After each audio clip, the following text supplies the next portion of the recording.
शुरू करता हूँ अल्लाह के पाक नाम से, जो नहायत मेहरबान रहम करने वाला, जो इज़्ज़त देने वाला, जो रिज़्क़ का रज़ाक़, जिसने पैदा किया और जिसके कब्ज़े में मेरी रूह है। आज जो हमारे पास टॉपिक है वो कंटिन्यूटी है पिछले टॉपिक की। डायबिटीज़ का हमने एक मेटाबॉलिक सिस्टम बताया था आपको कि ग्लूकोज कैसे यूटिलाइज़ होता है और डायबिटीज़ की टाइप्स कितनी हैं, इसका मैकेनिज़्म क्या है, वो बड़ा डिटेल से मैंने पीछे जो लेक्चर किया था।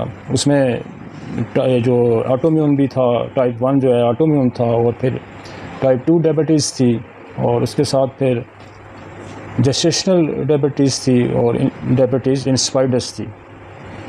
और उसको डिटेल हमने समझाया कि ये पूरा ग्लूकोज जो बॉडी में इस्तेमाल होता है, इसका मैकेनिज़्म क्या है। अब उसका एक पार्ट तो ये हो गया था, और सेकंड पार्ट ये था कि इसका इलाज क्या है हमारे पास, और उस इलाज के साथ साथ एक और भी इसका हिस्सा है कि इसकी कॉम्प्लिकेशन को कैसे ठीक किया जाए, कि डायबिटिक कॉम्प्लिकेशन इस वक्त दुनिया में बहुत ज़्यादा है। तो वो आज हिस्सा मैं डिस्कस करूँगा। इसका ट्रीटमेंट क्या है, इसकी कॉम्प्लिकेशन क्या है, और कौन कौन सी दवाइयाँ किस वजह से इस्तेमाल होंगी, वो सारी डिटेल हम आज डिस्कस करेंगे। और लेक्चर स्टार्ट होने से पहले हमारी एक रूटीन है कि हनीमन की जो बुक है ऑर्गेनन, उसकी हम एक क्लास डिस्कस करते हैं। और आज जो मेरे पास अफ्रोज़म है वो है अफ्रोज़म 191। ये अफ्रोज़म भी कंटिन्यूटी है, जो पिछले 5-6 अफ्रोज़म गुजरे हैं।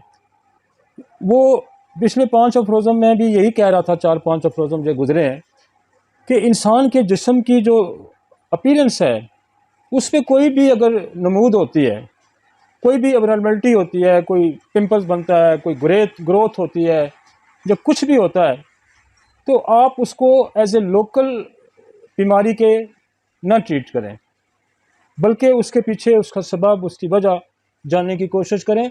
और मास वाइज कोई चोट लग जाती है या कट लग जाता है या बर्न हो जाता है, उसको हम लोकली ट्रीट करेंगे। लेकिन इन चीज़ों की भी जो है, कट लग जाता है, बर्न हो जाता है, कोई इस तरह की इंजरी हो जाती है, उसकी भी इंटरनल मेडिसिन भी है। ये भी आप ध्यान में रखें। ये नहीं कि आपने उस पर मरहम पट्टियाँ ही करनी है। चोट लग जाती है, फ्रैक्चर्स की हमारे पास कोई 8-10 किस्म की दवाइयाँ, और इंजरी पे कम अज़ कम सिर्फ इंजरी पे कोई 60-70 दवाई है, सिर्फ इंजरी पे, चोट पे। कोई नर्व इंजरी है, वो ब्रेन इंजरी है, वो टिश्यू इंजरी है, वो किसी ग्लैंड की इंजरी है, वो किसी ऑर्गन की इंजरी, डिफरेंट स्पेसिफिक इंजरी की भी दवाइयाँ बहुत सी, बड़ी डिटेल है। फॉल हिस्ट्री है, ऊपर से नीचे गिरा है, वो उसकी अलग दवाइयाँ हैं। फिर उसके उस एलिमेंट की कॉम्प्लिकेशन क्या है, उसकी दवाइयाँ। तो वो हमारे पास इंजरी की भी इंटरनल बेशुमार दवाइयाँ हैं, और इंटरनल दवाई से इंजरी भी बहुत अच्छी ठीक है। फिर भी वो कहता है कि इसको आप लोकल कंसीडर कर सकते हैं, लेकिन दवाइयाँ तो खैर हमने इंटरनल भी देनी है और लोकल एप्लीकेशन भी कर सकते हैं। लेकिन और कोई दाना निकल आता है, कोई डिस्कलरेशन हो जाती है, कोई एरप्शन हो जाती है, तो उसको आप लोकल डिजीज़ कंसीडर मत करें। ये उसी अफ्रोज़म का जो है ना, उसी को आगे फिर डिस्कस कर रहा है। ये बात बिलाशुबा तजर्बात की बुनियाद पर साबित हो चुकी है। वो कहता है ये एक्सपीरियंस से ये बात साबित हो चुकी है कि इस तरह की बीमारियों में ताकतवर दवा देने के बाद मरीज़ की सेहत में आम तब्दीलियाँ रूनुमा होती हैं। ताकतवर दवा मीन पोटेंसी देने से मरीज़ की सेहत पर आम तब्दीलियाँ रूनुमा होती हैं, ख़ासकर मुतासरा बैरूनी अज़ा में। हत्ता कि बहुत से नाम नमाद मकामी अमराज में दी जाने वाली दवा जिसमें जो तब्दीली पैदा होती है वो बहुत सेहत बख्श होती है। वो बीच में जिसे आम तभी मुक्ता फ़िक्र के लोग अलग तस्वर करते हैं, वो एक उसको डिफ़ाइन कर रहा है कि जिसको लोग कहते हैं कि ये यार इधर फ़र्ज़ करें कोई दाना निकल आया तो इस पर कोई मरहम लगा दें, कोई ख़ारिश हो गया तो इस पर कोई लोकल एप्लीकेशन कर दें। तो ये जो कहता है उनके लिए वो लफ्ज़ नाम नहाज यूज़ करता है। मुक्तब फ़िक्र के लोग जिसको इंटरनल डिजीज़ से इसको अलग तस्वर करते हैं, इसको बिल्कुल वो रिजेक्ट करता है। हत्ता कि बहुत से नाम नमाद मकामी अमराज में दी जाने वाली दवा जिसमें जो तब्दीली पैदा होती है वो बहुत सेहत बख्श तब्दीली होती है। वो कहता है कि जब हम अच्छी तरह मुंतखब दवा पोटेंसी में यूज़ करते हैं और इंटरनली यूज़ करते हैं तो उसके बड़े ख़ातर ख्वाह रिजल्ट आते हैं, और इससे ना सिर्फ वो नमूद गायब हो जाती है बल्कि पूरे जिस्म की सेहत बहाल हो जाती है। इसकी मैंने बहुत सारी एग्जांपल दी, जैसे चिकन पॉक्स है, आपका मीज़ल है, उसके बाद आप सोराइसिस है, बेशुमार स्केबीज़ है, बेशुमार एक्सटर्नल डिजीज़ हैं, कितनी को मैं जिक्र करूं। तो ये सारी जो हैं ये बेसिकली इंटरनल डिजीज़ हैं, लिहाजा इनको इंटरनली लिया जाए, जिसमें पूरे जो और बैरूनी मर्ज खुद ब खुद बगैर किसी बैरूनी दवा की मदद के ठीक हो जाता है। बस ये कि जो दवा अंदरूनी तौर पर दी गई है वो होम्योपैथिक फैम के मुताबिक हो। होम्योपैथिक फैम के मुताबिक हो। होम्योपैथिक फैम क्या है कि उसको सिंगल होनी चाहिए, उसको पोटेंटाइज होनी चाहिए, उसको सिमिलर होनी चाहिए और वो दवा प्रूव्ड होनी चाहिए। This is the homeopathic concept. अब जो हम ये 4, 6, 10 दवाइयाँ मिक्स करके एक दवाई नहीं बना देते, this is not homeopathic concept. या आप टेंचर 5-7 कूट के किसी को दे देते हैं, this is not homeopathic concept. Homeopathic concept ये है कि सिंगल होनी चाहिए, प्रूव होनी चाहिए, डाइल्यूटेड फॉर्म में होनी चाहिए और सिमिलर होनी चाहिए। ये this is the homeopathic fam ये है।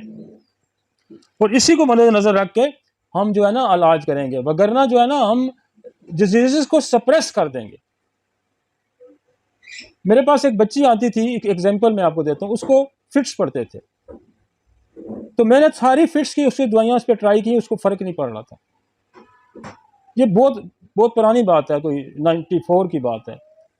तो उस वक्त मेरी वाइल्ड प्रैक्टिस का ज़माना था, तो जैसे स्ट्रामोनियम दे दी, गैरिकस दे दी, आर्टिमी, मतलब काफ़ी सारी दवाइयाँ जो फिट्स की होती हैं दी। तो फिर मैंने उसको उसकी दोबारा हिस्ट्री दी। मैंने कहा यार इसको बताओ, इसके पहले भी कोई मर्ज कभी हुआ, गौर करो, सोचो। तो उसने कहा हाँ, इसके चेस्ट पे दाने निकले थे और वो दाने जो हैं वो मैंने मरहम लगाई थी तो वो ठीक हो गए थे। तो मैं क्या याद करो यार, ये फिट्स कहीं उसके बाद तो नहीं शुरू हुए? कहता बिल्कुल उससे पहले फिट्स इसको नहीं थे, उसके बाद ही शुरू हुए। तो मैंने उस वक्त उसको जिंकम मैट दी।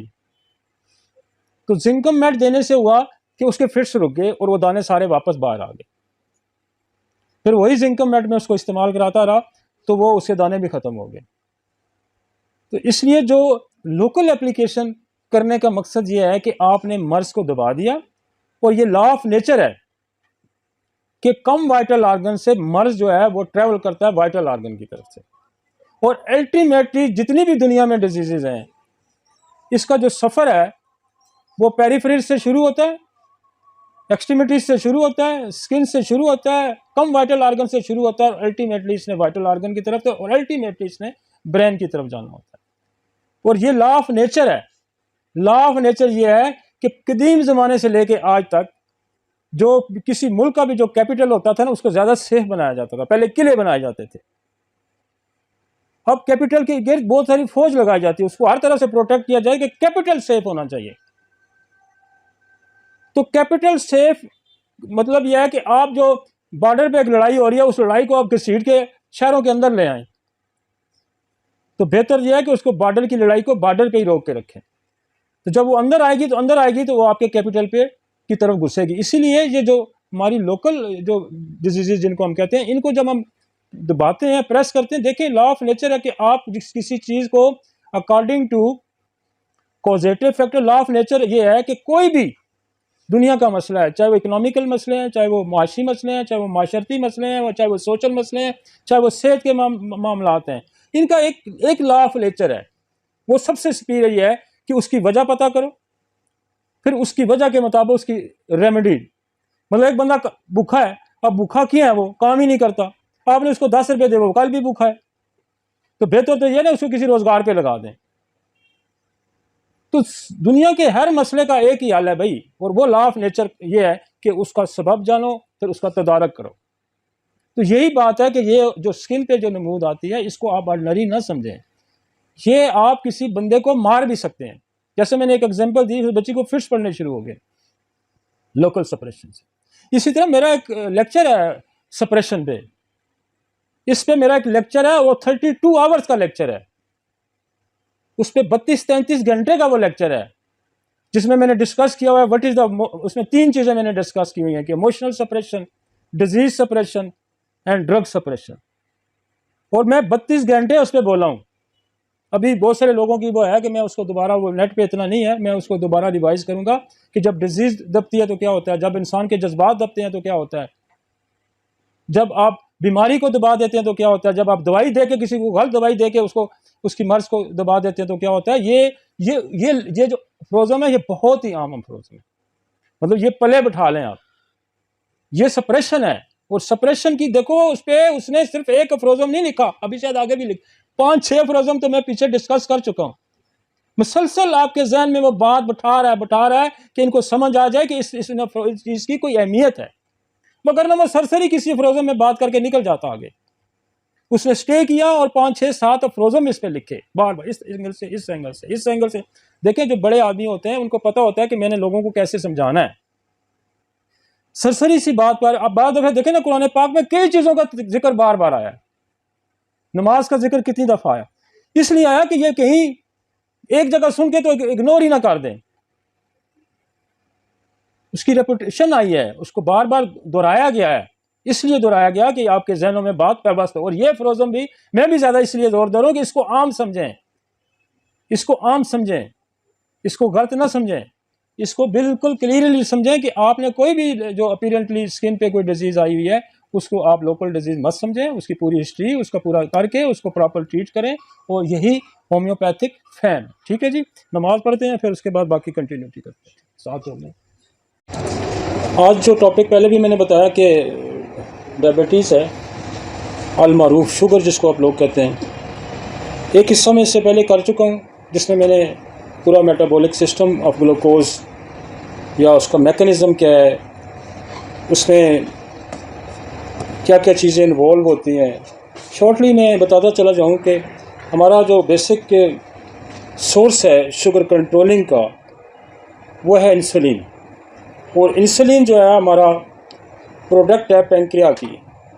पेंक्रिया के अंदर एक सेल है जिसको हम बीटा सेल कहते हैं, वो इंसुलिन बनाता है। और इसी पेंक्रिया के अंदर एक और सेल है जिसको अल्फा सेल कहते हैं, वो ग्लूकागोन बनाता है। अब शुगर को बॉडी में डिक्रीज़ करने वाला एक एलिमेंट है, एक हार्मोन्स है जिसको इंसुलिन कहते हैं। लेकिन शुगर बढ़ाने वाले बॉडी के अंदर और भी मैकेनिज़्म है। मसलन इसी के अंदर पेंक्रिया के अंदर ही जो अल्फा सेल है वो एक हार्मोन बनाता है जिसका नाम है ग्लूकागोन।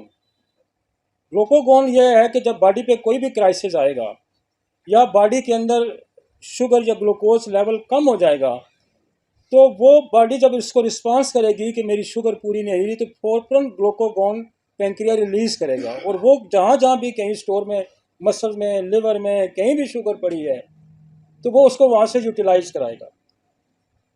इसी तरह एक हमारा ये तो ग्लूकागोन है। एक हमारा कॉर्टिसोल है जो एड्रेनलिन ग्लैंड बनाता है, एक स्टीरॉइड है, वो भी उस वक्त काम करेगा जब बॉडी पे क्राइसिस आएंगे। जब शुगर लेवल गिर जाएगा तो वो कॉर्टिसोल जो है वो ज़्यादा बनना शुरू हो जाएगा और वो शुगर को जहाँ जहाँ भी है स्टोर में, ग्लाइकोजन फॉर्म में पड़ी है, लिवर में पड़ी है, मसल में पड़ी है, जहाँ से वो निकाल के ब्लड में उसकी मिकदार पूरी करेगा।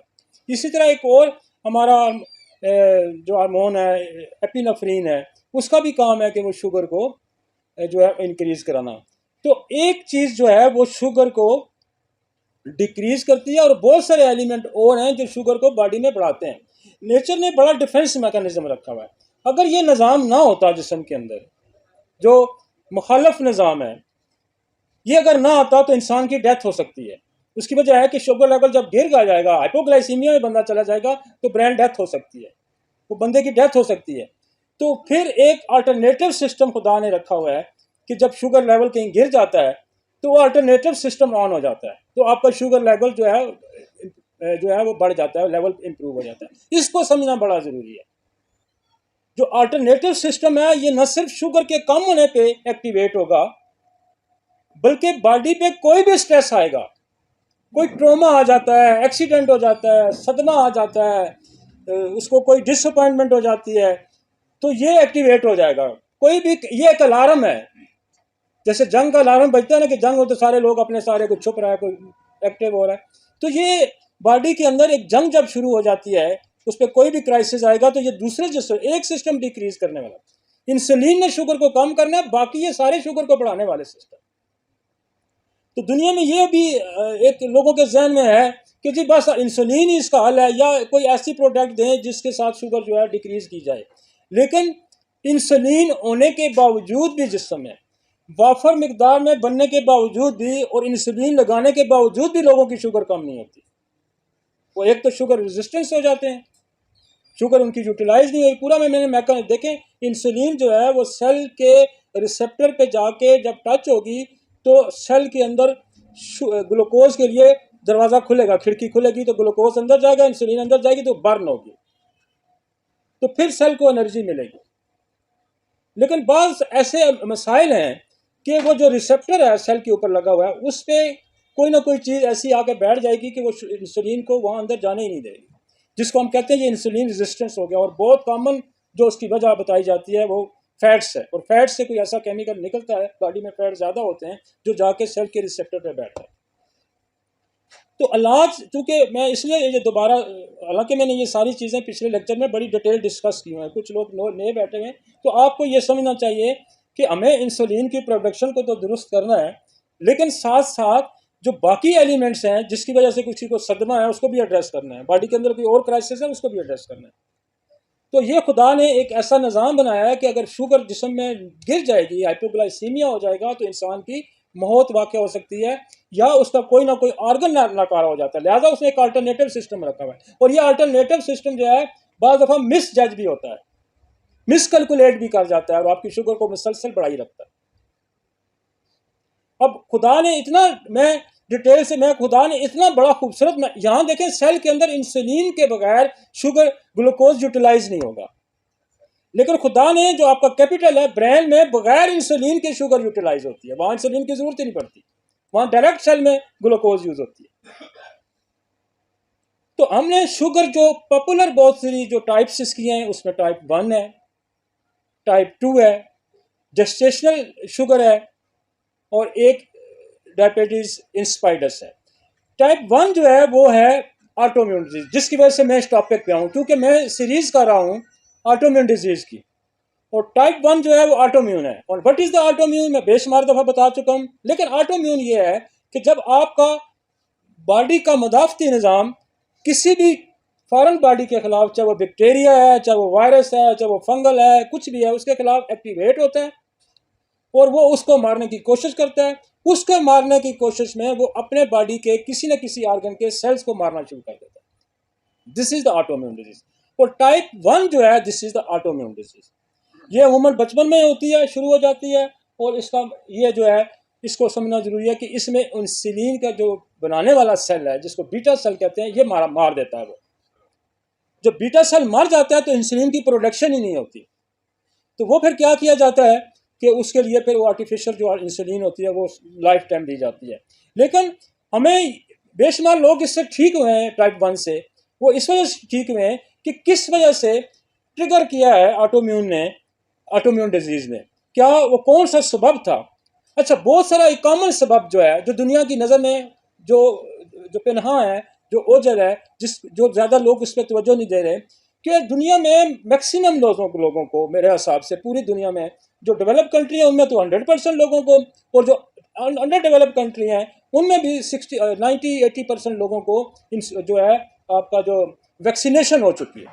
अब वैक्सीनेशन क्या करती है कि आपके जिस्म को मुदाफ़ती निज़ाम के अंदर किसी न किसी एलिमेंट के खसरे के खिलाफ एक्टिवेट कर दिया, आपको मीजल उसके खिलाफ एक्टिवेट कर दिया, चिकन पॉक्स के खिलाफ, टीबी के खिलाफ एक्टिवेट कर दिया। वो इम्यून सिस्टम अगर तो कोई स्ट्रांग हुआ है, एक्टिवेट हुआ, तो उसने उसी चीज़ को मारना है। लेकिन अगर वो इम्यून सिस्टम वीक है तो वो कंफ्यूज होकर अपने बॉडी पे अटैक कर देगा। ऐसे ही है कि आपके गांव महलों में जंग होती है, लड़ाई होती है, तो बाद दफ़ा दूसरे बंदे को मारते हैं, साथ अपने भी 2-4 मार देते हैं कंफ्यूज होकर। तो बॉडी का सिस्टम उसको रिकग्नाइज करता है, उस फॉरेन एजेंट को, और उसको मिस कैलकुलेट करके अपने जो अपने हेल्दी ऑर्गन्स हैं या हेल्दी टिश्यूज हैं उन पर भी अटैक करता है। तो इसमें भी यही होता है, जो टाइप 1 जो शुगर है, इसमें ये होता है कि किसी न किसी वजह से आपका इम्यून सिस्टम एक्टिवेट हुआ, और उसने, चाहे वो मीजल के जरासीम को उसने मारने की कोशिश की, या उसने काली खांसी को मारने की कोशिश की, चाहे उसने पोलियो को अगेंस्ट फाइट की, तो साथ ही उसने बीटा सेल पे अटैक कर दिया, और बीटा सेल जो है वो डिस्ट्रॉय हो गया।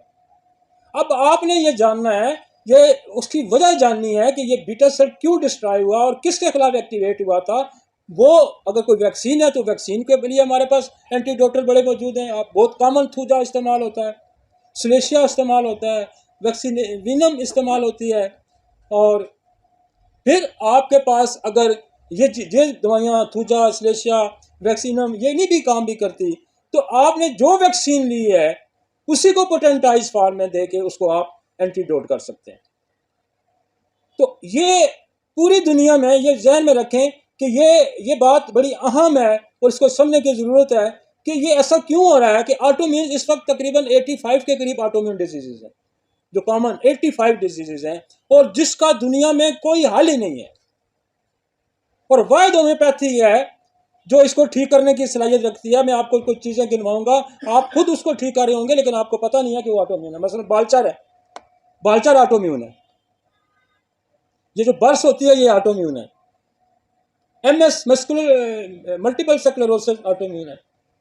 सोराइसिस जो स्किन की डिजीज़ है ऑटोम्यून है। और बहुत सारे अभी जो मेरे दोस्त है वो स्किन स्पेशलिस्ट, वो कहता है 50% जो स्किन की डिजीज़ है ये ऑटोम्यून है। और हमारा आम होम्योपैथ डॉक्टर बालचर ठीक कर लेता है, लेकिन हम एक्सप्रेस नहीं कर पाए। हम लोगों को ये बताने इसमें कासर है कि हम ऑटोम्यून डिजीज ठीक करने की सलाहियत रखते हैं।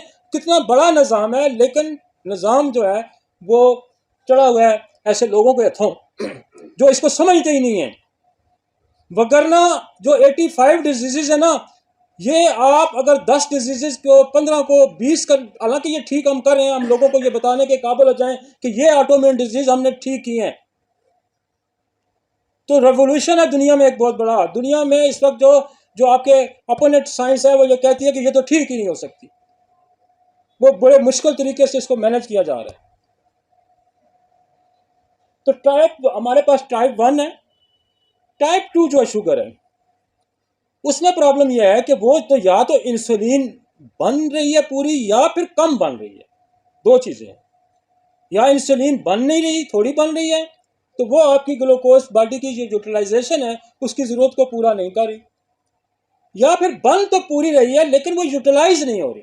अब यूटिलाइज क्यों नहीं हो रही, इस्तेमाल क्यों नहीं रही, उसकी वजह क्या है? उसकी वजह यह है कि वो जो इंसुलिन सेल के अंदर इंसुलिन रेजिस्टेंस आ गई। और बाद दफ़ा देखें ना, हम जो है ना टेस्ट करवाते हैं, कोई मेल भी ठीक है फीमेल भी ठीक है, दोनों ठीक है, लेकिन बच्चे नहीं होते। तमाम टेस्ट ठीक होते हैं, उन केसेस में भी रिसेप्टर बन जाते हैं ओवम पे और स्पर्म पे, वो जो है ना फर्टिलाइज नहीं करते। तो टाइप 1 तो आपको होगी। टाइप 2, अब तीसरी जो है जेस्टेशनल शुगर है, जो प्रेगनेंसी के दौरान होती है। और वो जो आपका होता है प्लेसेंटा, वो एक ख़ास किस्म का हार्मोन रिलीज़ करता है जिसका काम ये है कि वो डेवलपमेंट के लिए होता है, लेकिन वो डिटेल में सारी उसने बताई है। वो जाके ना वो भी रिसेप्टर जो आपके जो इंसुलिन रिसेप्टर हैं सेल के, वहाँ जाके वो भी बैठ जाता है। और चौथी किस्म जो है वो डायबिटीज़ इंस्पाइडस की है, जिसको नाम तो हम उसको डायबिटीज़ देते हैं लेकिन वो शुगर नहीं होती, वो शुगर लाइक सिम्टम होती हैं। उसमें ये होता है कि आपको वाफर मकदार में पेशाब आता है और वो जो है साथ प्यास आपकी बढ़ती है, लेकिन वो उनका इंसुलिन वगैरह बाकी चीज़ें उसकी बिल्कुल नॉर्मल होती हैं, वो शुगर नहीं होती, शुगर लाइक अलामात होती हैं। उसका मैकेनिज्म यह है कि आपका एक हार्मोन आता है जो ऊपर पिट्यूटरी से आता है, उसको कहते हैं ADH, एंटी डायरेटिक हार्मोन्स। उसका काम यह है कि ये किडनी पे आके पड़ता है और किडनी को कंट्रोल यूरिनेशन करवाता है, कि जब कंट्रोल जितनी उसकी फिल्ट्रेशन है, एक कंट्रोल यूरिनेशन कराता है। जब वो हार्मोन्स नहीं बनता या वहां तक नहीं पहुंचता तो फिर अनकंट्रोल यूरिनेशन शुरू हो जाती है। जब अनकंट्रोल यूरिनेशन शुरू हो जाएगी तो क्या होगा, वो पानी बहुत पिएगा और वो पानी पीता जाएगा, पेशाब करता जाएगा, तो वो समझेगा कि मुझे शुगर होगी, लेकिन वो शुगर नहीं होती। वो बेसिकली एंटी डायरेटिक हार्मोन की एब्सेंट है, या उसकी यूटिलाइजेशन है, या उसको हमने देखना होता है। वो भी मैं बताऊंगा कि उसका क्या हाल है। लेकिन पहले आते हैं हम एक ट्रीटमेंट पे। कुछ आपको चीज़ें जो हैं वो आपको मद्देनज़र रखनी है। मैं आपको दवाइयाँ तो मैंने कुछ 67 दवाइयाँ निकाली हैं शुगर पे, लेकिन जब तक आप उसको समझेंगे नहीं आप कैसे यूटिलाइज करेंगे। तो ट्रीटमेंट में पहले तो एक हिस्सा आप ये समझे कि ये है क्या, टाइप 1 क्या है, टाइप 2 क्या है, जेस्टेशनल क्या है, इंस्पाइडस क्या है। इस हद तक तो आपको मैंने बड़ी शॉर्ट ली भी। और मैं कहता हूँ कि मेरे बहुत सारे लोग सुनने वाले जो होम्योपैथिक नहीं है, जो डॉक्टर नहीं है, वो कहते हैं जी आप बड़े बेहतर तरीके से समझा देते हैं, बात हमें समझ आ जाती है, जो आम लोग हैं, जनरल पब्लिक है। अब इसमें हमें कौन से ऐसे मेजरमेंट लेनी है, कौन से ऐसे ग्राउंड लेने हैं कि हम हर तरह की शुगर को ठीक करें। अब पहला क्या है कि आपने जेनेटिक इश्यूज को एड्रेस करना है। कि उस खानदान के अंदर पहले कौन सी बीमारियां थी। अब पहले बीमारियां जो उसको हम कहते हैं प्री नेटल, 3 चीजें होती हैं। प्री नेटल पैदाश से पहले, पेरीनेटल पैदाश के दौरान, और पोस्ट नेटल पैदाश के बाद क्या हुआ। पैदाश से पहले वो तमाम विरासती बीमारियां शुगर पैदा करा सकती है, ये ध्यान में रखें। मोस्ट कॉमन जिसके खानदान में पहले शुगर है उसके तो 4 में से 1, 2, 3 बच्चों के हो सकता है, चारों के भी चांसेस हैं। इसका मतलब वो जीन ही वीक आ गया। और दुनिया की कोई साइंस नहीं है भाई जो जीन की वन रेस टू दूसरी रेस में जब जाता है तो ठीक करने की सलाहियत रखता है, मास वाई होम्योपैथी के। और उसको कौन ब्रेक करता है? उसको कार्सिनोसन ब्रेक करता है। तो ये आप जेनेटिक इश्यूज पे आपने एड्रेस करना है। और वो बंदा कहता है मेरे तो हमारे तो खानदान में शुगर है। आप शुगर की 1000 दवाई उसको देंगे, नहीं कंट्रोल होगी जब तक आप उसको कार्सिनोसन नहीं देंगे। तो कार्सिनोसन क्या करेगी? उसको ब्रेक करेगी। और उस जीन को, जो जीन वीक, और बाद में देखने में ये आया कि बाद दफा जो फैमिली के अंदर डिजीज कुछ चल रही है, लेकिन जब दूसरी रेस में बीमारी आती है तो उसकी शक्ल ही बदल जाती है, वो किसी और शक्ल में नमूद आ जाती है उसकी। तो ये ध्यान में रखें कि ये जितने लोगों को शुगर होती है इनकी फैमिली में कुछ ना कुछ मसला चल रहा है। तो उस मसले को जो नोन है या अननोन है उसको आपने कार्सिनोसन देके उसको रोकना है। ठीक है जी। फिर देखेंगे कौन सी और डिजीज चल रही है। टीबी हो सकती है, कैंसर हो सकता है, सिफिलिस हो सकता है, साइकोसिस हो सकता है, वैक्सीनेशन हो सकती है। हाँ, अगर टीबी की हिस्ट्री आ रही है तो आप ट्यूबरकुलोनियम लगा दें, बेसिलिनियम लगा दें। अगर आप टीबी की हिस्ट्री है और आप टीबी को एड्रेस नहीं करते तो फिर भी आप शुगर को, आपने कहा जो डॉक्टर अली ने कहा था कार्सिनोसन लगा देना तो ठीक हो जाएगा। भाई कार्सिनोसन तो लगा ली, उसके अंदर तो दूसरा मियाज़म भी एक निकल आया, उसको भी तो एड्रेस करना है। और ये मैं आपको बताऊं कि दुनिया जो है ना आपकी तरफ इस वक्त देख रही है, दुनिया आपको देख रही है और होम्योपैथी को लोग पढ़ रहे हैं। मैं नाम नहीं लेता, मैं एक हमारे शहर का एक बहुत बड़ा न्यूरोसर्जन है, उसके पास एक केस प्रेजेंट होता है, उसको ब्रेन एब्सेस होता है और ब्रेन एब्सेस को वो शो कर रहा है कि शायद ये कैंसरियन है, शोभा ये हो कि कैंसरियन हो सकता है। उसने कहा ये तो सर्जरी से भी ठीक नहीं होगा, कॉम्प्लिकेशन में चला जाएगा। तो उस पेशेंट से उसने पूछा कि तुम क्या कर रहे हो? उन्होंने कहा मैं होम्योपैथिक दवाई दे रहा हूँ। उन्होंने कहा अल्लाह के बंदे, इसको तो ब्रेन एब्सेस है और ये तो कैंसरियन भी हो सकता है, तो इसको होम्योपैथिक दवाई दे रहा है, तो ये तो सर्जरी भी बड़ी मुश्किल। वो कहता है मैं किसी और सर्जन के पास चला गया, उसको जाके मैंने दिखाया तो उसने कहा क्या कर रहे हो? उसने कहा ये मैं होम्योपैथिक दवाई दे रहा हूँ। कितने दिन से दे रहा हूँ? अभी थोड़े दिन वो शुरू किए। उसने कहा यार इसका सर्जरी हाल देख लो, अगर कोई फ़ायदा होता है 10-15 दिन 20 दिन देख लो, तो फिर तुम ना हो तो फिर हम सर्जरी की तरफ चले जाएंगे। 15-20 दिन गुजरने के बाद उसका बच्चा बेड रिडन था, वो चलना शुरू कर दिया। उसने जब चलना शुरू कर दिया तो उसने दोबारा जाके जो दूसरा सर्जन था उसको जाके दिखाया कि यार मेरा बच्चा तो कुछ इम्प्रूव हो रहा है। तो उसने ये कहा कि हम इसका दोबारा MRI करवा के देख लेते हैं, लेकिन तू जाके ना उस पहले वाले को जरूर दिखा। वो कहता जी पहले वाले ने तो मुझे डांट दिया था। उसने कहा नहीं तू जाके दिखा उसको जरूर। तो कहता मैं डरते डरते उसके पास गया, उसको मैंने दिखाया तो उसने MRI की। MRI में वो जो बहुत छोटा सा स्पॉट रह गया, बाकी सारा गायब हो गया। उसने कहा ये तुम क्या कर रहे हो? उसने कहा जी मैंने तो पिछली दफ़ा आपको बताया था होम्योपैथिक दवाई दे रहा हूँ। तो उसने कहा वो दवाई किधर है? कहता जी मेरे पास तो नहीं, मेरे पास घर में पड़ी है। कहता ले आओ। और अपने PA को बुला के वो कहता है कि उसको कहता है इसके लिए कल की अपॉइंटमेंट दो और इसके लिए इससे पैसे कल के चार्ज ना करना।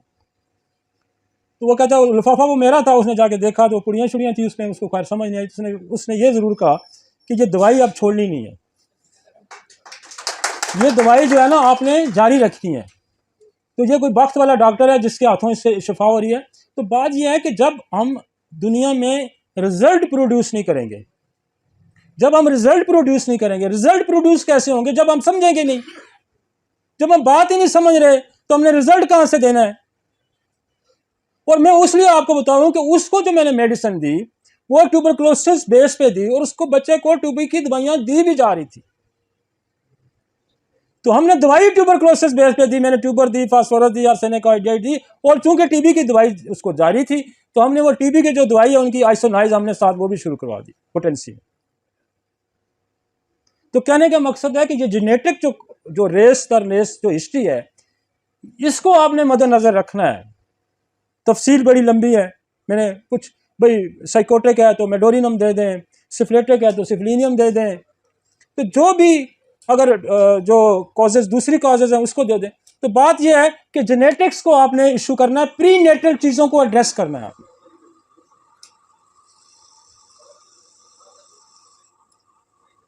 प्री नेटल चीज़ों को, फैमिली हिस्ट्री को आपने एड्रेस करना है, और फैमिली हिस्ट्री पे हमें कार्सिनोसन ब्रेक करेगी 1:100। कोई भी डिजीज आ जाए, कोई भी डिजीज आ जाए, चाहे वो कैंसर है, वो चाहे टीबी है, चाहे कुछ भी है, चाहे शुगर है, चाहे जोड़ों का दर्द है, अगर एक नस्ल से दूसरी नस्ल में आई तो कार्सिनोसन उसको एड्रेस करेगी।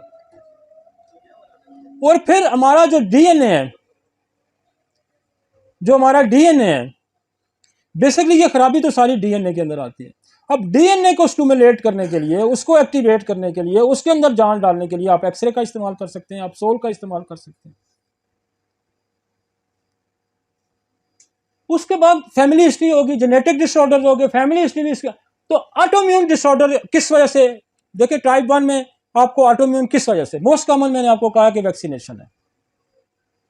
मोस्ट कॉमन यह है कि उस बच्चे को खसरा निकला हो, मोस्ट कॉमन यह है कि उसको चिकन पॉक्स निकला हो। तो खसरा निकला तो उसको, और खसरा जो है, मीजल जो है, ये बच्चे को मार देता है, ऑटोइम्यून तो दूर की बात है। एसएसपी डायग्नोज होके आया होता है, एसएसपी ब्रेन के अंदर जब जाता है ना मीजल का बैक्टीरिया, तो मार देता है बच्चे को, उसको मेनिंजाइटिस हो जाता है। तो अब उसको एड्रेस करें, अब वैक्सीन को एड्रेस करें, एमएमआर वैक्सीन लगी है उसको एड्रेस करें, बच्चे को चीचक हुई है तो उसको एड्रेस करें, चिकन पॉक्स हुआ उसको एड्रेस करें, उसने पोलियो वैक्सीन ली है उसको एड्रेस करें, और उसको जो भी डिजीज है उसको जरूर एड्रेस करें, ऑटोइम्यून ठीक हो जाएगी। अब ये एक्वायर्ड डिजीजेज हैं कि पैदा होने के बाद, देखिए टाइप 1 बचपन से शुरू हो जाएगी ना, तो उसको वहां से आपने करना है कि मैं उसको एड्रेस कर लूं कि वो क्या चीज़ें ऐसी हैं, वो क्या ऐसा सबब बना है जो आपका इम्यून सिस्टम एक्टिवेट हुआ है और फिर वो मिस गाइडेड हो गया है, वो गलत जगह पे उसने जाके उसको पैंक्रिया पे बीटा सेल पे अटैक कर दिया और बीटा सेल को उसने डिस्ट्रॉय कर दिया। और मैं आपको बताऊं, अगर आपने उसको एड्रेस कर लिया तो बीटा सेल दोबारा रीजनरेट हो जाएगा, बीटा सेल रीजनरेट हो जाएगा। तो एक्वायर्ड डिजीज पैदा होने के बाद यही बीमारियां हैं। अभी भी देखें ना, लोगों ने वैक्सीनेशन जिन्होंने ली वो अभी तक कई लोग सीधे नहीं हो रहे, कई एक मिसाइल पैदा हुए हैं। और wide homeopathy way of system है जो इसको एड्रेस करने की सलाहियत रखता है, बाकी किसी के पास कोई ऐसा सिस्टम ही नहीं है भाई। अच्छा, बहुत सारे मेंटल डिसऑर्डर्स हैं। मेंटल डिसऑर्डर मैंने इसलिए कहा कि जो आपका, एक तो इंसुलिन डिक्रीज करती है ना शुगर को, मेंटल डिसऑर्डर जो है वो ग्लूकागॉन रिलीज करा देगा, वो नीचे जाके ना एड्रेनल ग्लैंड को स्टिमुलेट करके वहां से जो है आपका कार्टिसोल बनाना शुरू कर देगा। तो ये मेंटल डिसऑर्डर जो है वो बड़ा प्ले रोल करते हैं। मसलन डिसअपॉइंटमेंट है, लव डिसअपॉइंटमेंट है, मसलसल ग्रीफ है, तो दवाइयां कौन सी इस्तेमाल होती है, आप उसको इग्नेशिया पे रखें। अभी मेरा एक केस ठीक हुआ, उसकी शुगर 9 थी, उसका HbA1c 9 था, तो हमने उसको साथ इग्नेशिया पे रखा और साथ एक दवाई ओपियम पे, और उसको मैंने रखा उस पर एलेक्जोन पे, तो अभी उसकी 5.7 आया 3 महीने के बाद।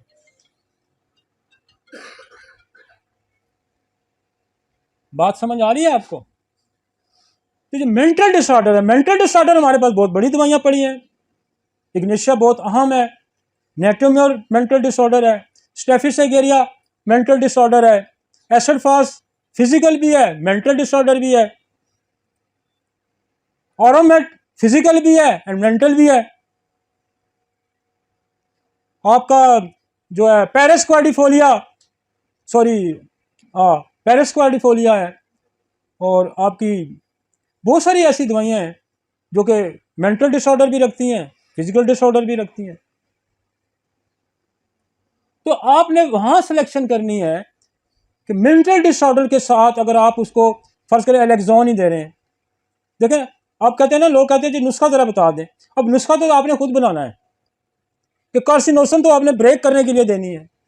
एलेक्सोन जो है उसका रोल ये है कि उसकी पे एक्सपेरिमेंट हो चुके हैं और हम तो लाखों लोगों को खिला चुके हैं, मैं तो बहुत हज़ारों को तो मैं खिला चुका हूँ। और जब से मैंने इस पे एक्सपेरिमेंट किए हैं बेशुमार लोग एलेक्सोन का इस्तेमाल करें। एलेक्सोन भी आप हर मरीज को दे सकते हैं। फिर अगर स्ट्रेस वाला है तो आप उसको इग्नेशिया भी दे सकते हैं। और आर्गेनिन की ये क्लास बड़ी वाज़ेह है कि एक जिस्म के अंदर तीन कॉजेटिव फैक्टर हो सकते हैं, चार कॉजेटिव फैक्टर हो सकते हैं। आप उसको इंसुलिन बेशक देते हैं ना, आप उसको स्ट्रेस की दवाई नहीं देंगे तो ग्लूकोगोन तो रिलीज होगा, उसने तो शुगर लेवल रखना ही आप पे, उसने तो शुगर लेवल रखना ही आप पे है, उसने तो नीचे ही नहीं लाना। कॉर्टिसोल ज्यादा प्रोड्यूस हो रहा है तो उसने तो शुगर लेवल नीचे ही रखना है, ऊपर रखना है, नीचे तो आने नहीं देना। तो मेंटल डिसऑर्डर्स मस्ट है, सदमा मस्ट है, एक्सीडेंट मस्ट है, इंजरी जब होती है ना तो शुगर लेवल चेक करो तो यूं ऊपर गया होता है। कोई भी बॉडी का ट्रॉमा आता है शुगर लेवल इंक्रीज हो जाता है, क्योंकि ये बाकी जो शुगर बढ़ाने वाले हैं ना ये सारे एक्टिव होते हैं। इमरजेंसी लागू हो जाती है, जब इमरजेंसी बॉडी पे लागू हुई तो उन्होंने क्या करना है, रेस्क्यू करना है। रेस्क्यू के लिए उनको खतरा होता है नेचर को, कहीं शुगर लेवल गिर ना जाए हादसे में, तो शुगर लेवल गिर गया तो इसकी तो वैसे एक तो उस पर एक और बला आई हुई है तो ऊपर से ये भी गिर जाए तो नेचर उसको प्रोटेक्ट करती है, उसको एड्रेस करना है। फिर ओरिजिनेटिंग कॉज को एड्रेस करना है, ओरिजिनेटिंग कॉज को एड्रेस करना है। आप कहेंगे आप उतनी बातें दिखा के ओरिजिनेटिंग कॉज कौन सा हो सकता है, लिवर ओरिजिनेटिंग कॉज हो सकता है। बहुत सारी आपकी दवाइयां हैं जो लिवर की वजह से, अब ग्लाइकोजन ने लिवर में स्टोर होना है, बहुत सारी प्रोटीन लिवर ने बनानी है, आपका लिवर ही इफेक्टिव है तो आपकी बहुत सारी दवाइयां जो है, जैसे आपकी नाइट्रम सल्फ है, ये लिवर रिलेटेड है। तो बहुत सारी दवाइयां जो हैं वो लिवर रिलेटेड है। अब वहां से दवाई ओरिजिनेट कहां से हो रहा है, अब आपको जाके कोई अलाइड पैथोलॉजी बड़ी मिलती है, मतलब शुगर है तो उसको इम्पोटेंसी हो सकती है, शुगर है उसको डायबिटिक फुट हो सकता है, न्यूरोपैथी हो सकती है, रेटिनोपैथी होती है, कॉम्प्लिकेशन तो मैं आगे जाके डिस्कस करूंगा। लेकिन अलाइड पैथोलॉजी और कॉम्प्लिकेशन को भी आपने देखना है, ओरिजिनेट कहां से हुआ, पहला पत्थर किसने मारा, पहली बीमारी कौन सी आई, पहला जिस्म किससे मुतासर हुआ, पहला जिस्म किससे मुतासर हुआ, वो आपने एड्रेस करना। देखें ये मल्टी डायमेंशन अप्रोच है। और ये जो है ना, मैं आपको ये बताऊं कि आपको इतना मुश्किल ना लगे, मैं तो आसान बड़ा सिंप्लीफाई करके आपको बता रहा हूँ। जेनेटिक कार्सिनोसन लगा देनी है, दो दवाइयाँ बड़ी आम है कि आपने लेक्सोन देनी है, स्ट्रेस रिलेटेड दवाई दे देनी है। फिर मैं आपको मैक्सिमम शुगर की जो दवाइयाँ मैं कोई 67 के करीब मैंने लिखी है, वो आपको मैं थोड़ा थोड़ा एक एक लाइन से डिफर करूँगा, एक एक लाइन से, ज़्यादा मैं लंबी चौड़ी साइंस नहीं पढ़ानी आपको, एक एक लाइन से हम डिफर करेंगे, ये है तो ये है, ये है तो ये है, ये है तो ये। फिर मैजमेटिक ग्रुप की जो मेडिसिन हैं 4 5 6 तो बड़े टॉप के म्याज़म हैं जी, जैसे सोरा है, सिफिलिस है, साइकोसिस है, टीबी है, किसी को टाइफाइड होता है, टाइफाइड बॉडी की कोई ना कोई चीज़ खराब करके चल रहा है। बहुत सारे लोग हैं मुझे डेंगू हुआ तो मैं फिर सीधा नहीं हूँ आज तक। बहुत सारे लोग कहते हैं जी मुझे ये जो अभी फैला है इससे हम सीधे नहीं हुए अभी तक। तो ये पॉजिटिव फैक्टर है ना भाई मेरे, ये ओरिजिनेट यहां से हुआ, इसको एड्रेस करें ना। और फिर इसको एड्रेस करने के लिए आपको म्याज़मेटिक मेडिसिन भी है, लेकिन म्याज़मेटिक निसोड़ भी हैं। निसोड़ जो है वो है कि जो उस बीमारी के मुतासरा हिस्से से या उस जरासीम से बनाए गए हैं, जैसे मेडोलिनम है, जैसे सिफिलिनम है, जैसे ट्यूबरकुलोनियम है, जैसे बेसिलिनम है, जैसे कार्सिनोसन। अब तो कार्सिनोसन के बहुत सारे निसोड़ बन चुके हैं भाई। एक हमारे पास पहले 4 निसोड़ थे कैंसर के, हमारे पास कार्सिनोसन था, हमारे पास एंथ्रेक्सिनम था, हमारे पास एपिस्टेरिनम था, हमारे पास सिक्रीनम थी। अब तो कार्सिनोसन ब्रेन बन गया है, अब कार्सिनोसन लिवर बन गया है, स्टोमक बन गया है, माउथ बन गया है, ग्लैंड बन गया है, बोवल बन गया है, स्टोमा बन गया है। बेशुमार अब कैंसर के निसोड़ स्पेसिफिक और जेनेटिक कॉजेज पे काम करने वाले निसोड़, और हम इनसे बेताशा, मैं कार्सिनोसन लिवर का हम बेताशा इस्तेमाल कर रहे हैं और लोग ठीक हो रहे हैं इससे। तो ये चीज़ें आपने एड्रेस करनी है, मैथमेटिक ग्रुप आपने जहन में रखना है। निचोड़ का फिर जनरल मेडिसिन आ जाएंगे। देखिए हमने पूरी जेनेटिक्स, फैमिली हिस्ट्री, ऑटोइम्यून की कॉजेज क्या हो सकती हैं, acquired disease, mental originating causes and allied pathology, फिर कॉम्प्लिकेशंस क्या हो सकती हैं। बात कोई समझ की तरफ जा रही है? मुश्किल नहीं है, मुश्किल नहीं है। सिर्फ एक दफ़ा आप इसको समझ लेंगे या एक दफ़ा दोबारा सुनेंगे, ये चीज़ें आपके जहन में बैठ जाएंगी। और मेरी कोशिश ये होती है कि आपको दोबारा सुनना भी ना पड़े। मतलब इतनी बात लोग आके आपको लेक्चर देते हो कि ना उसका सिर होता है ना उसका पैर होता है, और ना उनकी अपनी प्रैक्टिस होती है ना वो किसी की बना सकते हैं, सिर्फ शौक होता है लेक्चर देने का। लेकिन सिस्टम की सर्विस अगर आपने करनी है, इस सिस्टम को आपने खड़ा करना है, जो आपके तजर्बे में आया, जिससे आपको फायदा होगा वो लोगों को, जिससे आपको फायदा, आप गुमराह ना करें। और मैं ये समझता हूं कि कुछ बताने से, ना बताने से बेहतर है कि आप कुछ ना बताएं, तो गलत बता रहे हैं आप। इससे बेहतर है कि मुंह ही बंद रखें। और इसकी बहुत बड़ी सजा है आप लोगों को मिसलीड करें, और सख्ती से मैं मानता है, उसने कहा कि दानश्वराना गुफ्तगू मत करें अगर आपको ठीक करने की सलाहियत नहीं रखते। तो जनरल रेमेडीज लाए, मैं उस पर डिस्कस कर। लिस्ट ऑफ मेडिसिन, ये दवाइयां आपके क्लिनिक पे होनी चाहिए,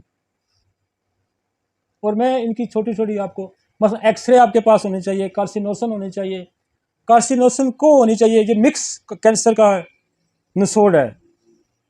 बाद लोगों के अंदर फैमिली में बेशुमार डिजीजें जारी होती है मिक्स, तो उसको मिक्स कैंसर या आपको कार्सिनोसन को की जरूरत पड़ सकती है। कार्सिनोसन ग्लैंड है, कोई 54 के करीब कैंसर उसमें इन्वॉल्व है कार्सिनोसन को में। कार्सिनोसन ग्लैंड है, आपकी जितने बॉडी के ग्लैंड है उससे, उसके कैंसर से वो यूटिलाइज होती है। और आपका चूंकि ये पेंक्रिया भी ग्लैंड है और इसमें थायराइड भी इन्वॉल्व हो सकता है, तो ग्लैंड, कार्सिनोसन ग्लैंड का भी इसमें इस्तेमाल है। ट्यूबरक्लोनियम है, बेसिलिनियम है, मेडोलिनियम है, सिफलिनियम है, एलेक्जोन है, इंसुलिन है,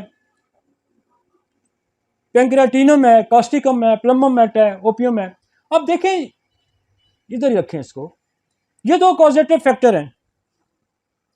आपको टीबी का नहीं पता बता रहा आप, अब कैसे हम जज कर सकते हैं कि इसको ट्यूबरकुलोसिस फैमिली हिस्ट्री हो सकती है?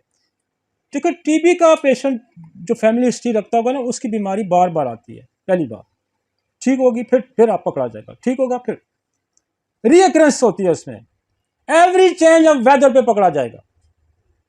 उसको नजला होता है, वो जो ही मौसम, 4 मौसम है ना हमारे मुल्क में, जो मौसम चेंज होगा उसको फिर नजला हो जाएगा। इससे और भी शॉर्टकट कर देता हूं मैं, अंदर एसी में बैठा है, बाहर धूप में निकला है तो नजला हो जाएगा, अंदर हीटर में है तो बाहर ठंड है तो फिर नजला हो जाएगा। तो ट्यूबरक्लोसिस की ये पहचान है भाई, छोड़े नहीं हिस्ट्री देता तो हम वैसे भी तो पकड़ सकते हैं, हम वैसे भी पकड़ लेंगे। तमाम अलामात रात को एग्रीवेट करेंगी। डिस्ट्रक्टिव है, पेंक्रिया डिस्ट्रक्टिव हो गया ना, ये जो ऑटोइम्यून डिजीज है ये डिस्ट्रक्टिव है। टाइप 2 डिस्ट्रक्टिव है, अगर इंसुलिन बन नहीं रही और बीटा से, ये डिस्ट्रक्टिव है। और डिस्ट्रक्टिव कौन है? वो सिफिलिस है। All symptom of the syphilis aggravate the night, all symptom of aggravate the day time, साइकोसिस है। और जीन पे ग्रोथ का हो जाना, जीन का नकारा हो जाना, जंगीर को जीन डिस्ट्रॉय हो जाना, सिफिलिस है। जीन पे ग्रोथ हो जाना, मोटेशन हो जाना, साइकोसिस है। कहीं डिस्ट्रक्टिव हो रहा है, कहीं वो भाई ये जो मैं आपको, ये आपके वो यार तो सिफिलिनियम की बात कर रहे थे, मैंने सुनी हुई है। अच्छा, ये भी काम करती है भाई, यही काम करती हैं, यही काम करती हैं। और ये अक्ल पे पर्दे पड़े हुए हैं कि बाद दफा चीज आपके पास पड़ी होती है, वो आपको पता ही नहीं होता ये इस्तेमाल में होनी है। और उसकी वजह यह है कि खुदा जो है ना, वो नीचतों को भी देखता है। हल आपके टेबल पे है, दूसरा बंदा आपको बता देता है यार ये इसकाला आपको आपको आपको टेबल पे पड़ा होता है, क्योंकि आपकी नीयत ही ठीक नहीं है, आपने अगली की जेब काटनी है। तो जेब काटने वाला कंफ्यूज हो जाता है, पैसे कितने लूँगा, हिसाब क्या करूँ, कैसे अगली दफ़ा क्या जवाब दूंगा। मेरे जैसा बंदा तो पैसे ही थोड़े लेता है, ज़्यादा तो 400-300 लोग तो वापस कर दूंगा। अब जिसने 40 से 50 हज़ार है वो वापस कहाँ से करेगा। प्रैक्टिस जो है ना वो दिलेरी से करे, होती दिलेरी से है। कंफ्यूज हो जाता है बंदा, कंफ्यूज हो जाता है। हमारा एक दोस्त है वो पैसे बहुत लेता है, अब तो बेचारा बड़ा पकड़ा गया है। तो वो कहता जब मरीज से मैं पैसे अगली दफ़ा आता है तो मैं कोशिश करता हूँ, अब आ गया तो कैसे इससे बचूंगा। अब इंसुलिन, इंसुलिन प्रोडक्ट है अल्फा सेल बीटा सेल की। अब आपके पास बेशुमार लोग आएंगे जो इंसुलिन यूज करते हैं और उसके बावजूद वो ठीक नहीं होते, इंसुलिन के अपने इफेक्ट्स आ रहे हैं। और इंसुलिन जो है एक तो अपनी उसकी प्रॉपर्टी भी है कि वो जख्म खराब हो जाए तो उसको ठीक, जो कहते हैं पॉइजनस किस्म की शुगर है, डिस्ट्रॉय करने वाली शुगर है, उसको इंसुलिन ठीक करते हैं। इंसुलिन का हम दो जगह इस्तेमाल करेंगे, जो लोग इंसुलिन ले रहे हैं उनको भी देंगे और जिनकी शुगर कंट्रोल नहीं हो रही किसी भी सूरत में उसको भी देंगे इंसुलिन। भाई इंसुलिन जो उसकी बॉडी की अपनी इंसुलिन तो नहीं है ना, मेरी बॉडी की इंसुलिन को लगेगी तो ये भी रिएक्शन करेगी। भाई देखे ना, जब ट्रांसप्लांट होता है तो बिल्कुल टिश्यू मैचिंग भी होती है, सब कुछ होता है, इसके बावजूद भी जो है ना उसको बाकायदा एक दवाई इम्यूनो सप्रेशन दी जाती है। तो जो बंदा इंसुलिन ले रहा है उसके तो बेशुमार उसको नुकसान हो रहे होंगे ना, और दुनिया में और किसी के पास इसका हल कोई नहीं। आपके पास इंसुलिन की पोटेंसी मौजूद है, आप उसको इंसुलिन दें, उसके साइड इफेक्ट्स खत्म हो जाएंगे। तो इंसुलिन इसलिए यहाँ यूज होती है। अब हमारी बहुत सारी ऐसी चीजें हैं, मैं मेडिसिन की बात करता हूँ। देखें मेडिसिन की जो मेडिसिन है ना वो दो फंक्शन रखती है, एक तो दो फंक्शन प्राइमरी और सेकेंडरी रखती है, लेकिन इसके अलावा भी दो फंक्शन रखती हैं। एक न्यूट्रिशनल रोल होता है उसका और एक मेडिसिन रोल होता है। एक ग़िज़ाई रोल भी होता है दवा का और एक रोल होता है उसका दवा का। ग़िज़ाई रोल जब आप नीचे रहेंगे 1x 2x 3x के अंदर, ये ग़िज़ाई रोल प्ले भी करती है दवाई। जैसे आप नेट्रोफास 6 में दे देते हैं, कालीफास 6 में दे देते हैं, 5 फास दे देते हैं, ये ग़िज़ाइयत का रोल है यहाँ पे। जब इसी को आप पोटेंसी में चले जाएंगे, कालीफास 1 230 ऊपर चले जाते हैं, तो ये मेडिसिन रोल प्ले करेगी। तो दुनिया में बेशुमार लोग हैं जो ग़िज़ाइयत से इलाज कर रहे हैं, जबकि बीमारी ग़िज़ा से ठीक नहीं होती। ये बात ध्यान में रखें। अब होता यह था कि पुराने ज़माने में सूरज तुलू होता था तो बंदा हल जो है ना चलाना शुरू कर देता था और सूरज गुरूब होने तक चलाता था, चाहे वो 10 घंटे का टाइम है या 12 घंटे। अब उसको ना खजूर मैसर थी, ना उसको अंजीर मैसर थी, वो तो प्याज से चटनी से रोटी खाता था। तो न्यूट्रिशन डेफिशिएंसी होगी जी, तू खजूर खा ले यार, तू गुड़ खा ले यार, तू शहद खा ले यार, तू ठीक हो जाएगा, है ना। This is the nutrition deficiency, this is not disease. हमने ग़िज़ा बिल-इलाज शुरू कर दिया। वो भाई जो परसों भी मेरे घर में बैठे मेरे दोस्त ने बात कर रहे थे, जो फलां ने कहा जी नींबू खाओ तो कैंसर ठीक हो जाता है।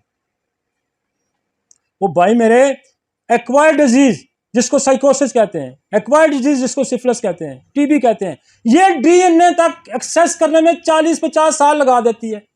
और नींबू कहाँ वहां डीएनए तक पहुंचेगा, वहां एक न्यूक्लियस है उसके अंदर जाके ब्रेक करके पहुंचेगा। भाई एक्वायर्ड डिजीजेस जो इनहेरिट की हैं तो पैदाशी तौर पर डीएनए खराब है, लेकिन उसने एक्वायर की हैं तो 30-40-50 साल डीएनए तक न्यूक्लियस को ब्रेक करने में लग जाते हैं। नींबू ने कहां ठीक कर देना है, वो डीएनए तक एक्सेस जाएगा तो कैंसर ठीक करेगा ना। लोगों को मैकेनिज्म का ही नहीं पता। भाई न्यूट्रिशन डेफिशिएंसी पूरेंगे तो कुछ मसला ठीक होंगे ना, और डिजीज को ठीक करने की तो ठीक नहीं कर सकता ना, हेल्प आउट कर सकते। तो हमारी मेडिसिन जो है, जो सारी बायोकेमिस्ट्री है, और कुछ हमारे प्लांट किंगडम भी हैं, जैसे अल्फाल्फा है, जैसे एवनास्टाइवा है, ये न्यूट्रिशनल डेफिशिएंसी को फिल करते हैं ना। जैसे कालीफास है, मिनरल कितने हैं आपके, बेशुमार मिनरल्स। लेकिन कैंट कहता है कि जब आपने बीमारी ठीक करनी है तो कभी 1 mg दे के देखो, फिर आपको मजा आएगा। अब कलकेरिया फास्ट आप 6 में दे रहे हैं ना, ये न्यूट्रिशन डेफिशिएंसी है। कलकेरिया फास्ट को जब 1 mg में देखो तो कहते हैं मजा तो फिर आता है। तो डिजीज की डेफिशिएंसी को या डिजीज के डिसऑर्डर को ठीक करने के लिए ये 101% है। दुनिया में सारा इलाज जो है बायोकेमिस्ट्री से किया जा रहा है ना, एलोपैथी में। पोटेशियम दे दो, कैल्शियम दे दो, बस सिस्टम ही नहीं कर रहा, पोटेशियम कैल्शियम यूटिलाइज ही नहीं हो रहा। पड़ी जाए, रोज दे जाते हैं, रोज कम हो जाता है, रोज दे जाए फिर कम हो जाता है, ऐसे ही होता है ना। रेगुलेटरी सिस्टम ही नहीं काम कर रहा। मेडिसिन रेगुलेट करेगी और वो कॉजेटिव फैक्टर पे रेगुलेट करेगी। समझ आ रही? यहां चूंकि पेंक्रेटिनम आई थी, तो पेंक्रेटिनम जो है बेसिकली ये सारकोड है, ये पेंक्रिया से बनाई गई है ना, तो ये सपोर्टिंग मेडिसिन है, हेल्प करे, थोड़ा सा स्ट्रेंथ प्रोवाइड करे। लेकिन मैं ये समझता हूं कि ये हेल्प ही करेगी, ये पॉजिटिव फैक्टर को रिमूव करने की सलाहियत नहीं रखती। लेकिन आप एज ए स्पोर्ट इससे ले सकते हैं।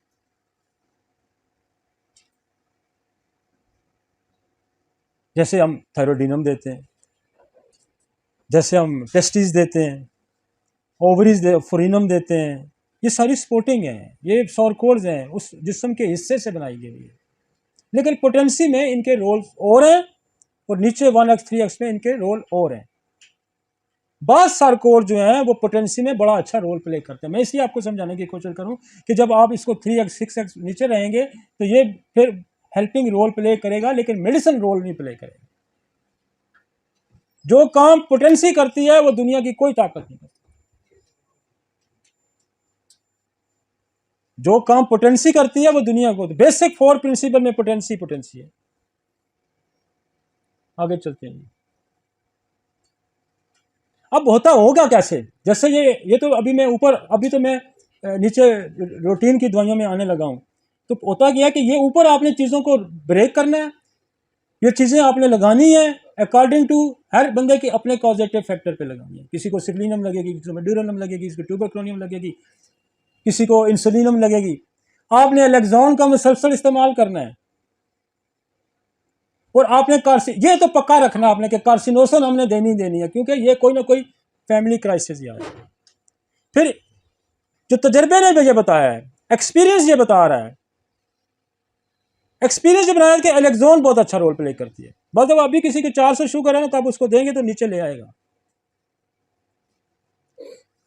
तो ये तो आपने रखना है। आपने कार्सिनोसन का इस्तेमाल करना है 15 दिन बाद, महीने बाद एक दफ़ा कर लें। आपने एलेक्सॉन उसको चाहे 30 दें, 200 दें, 1 mg दें, तो वीकली दे दें। और फिर कॉजेटिव फैक्टर जो मैं पीछे डिस्कस कर रहा हूं उसको आपने मद्देनजर रखें, एक डोज उसकी लगा दें। अब आते हैं आपको मैं और थोड़ी सी डिटेल। अब देखिए, एक दवाई है कॉस्टिकम। कॉस्टिकम बड़ी दवाई है और शुगर में मैं इसको कोई 25-30 साल से इस्तेमाल कर रहा हूं। बेसिकली जब मैंने इसको पहली दफ़ा इस्तेमाल शुरू किया तो मैंने कहाँ शुरू किया कि शुगर वाले जो आते हैं वो कहते हैं हमारे पाँव में नमनेस है, सुन्न होने शुरू हो गए।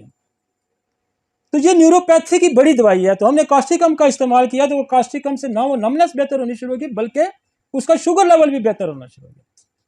ये कॉस्टिकम, प्लम्बोमेट, ओपियम, ये तीनों दवाइयां जो है ना वो ये मिलती जुलती हैं। कॉस्टिकम सडनली हो जाता है, पैरालिसिस हो जाती है। प्लम्बोमेट आस्ते। ओपियम भी स्लो। ओपियम सडन भी हो सकती है, स्लो भी हो सकती है। कॉस्टिकम का फालिज एकदम पड़ेगा, किसी ऑर्गन का एकदम काम करना छोड़ दे। This is the Causticum.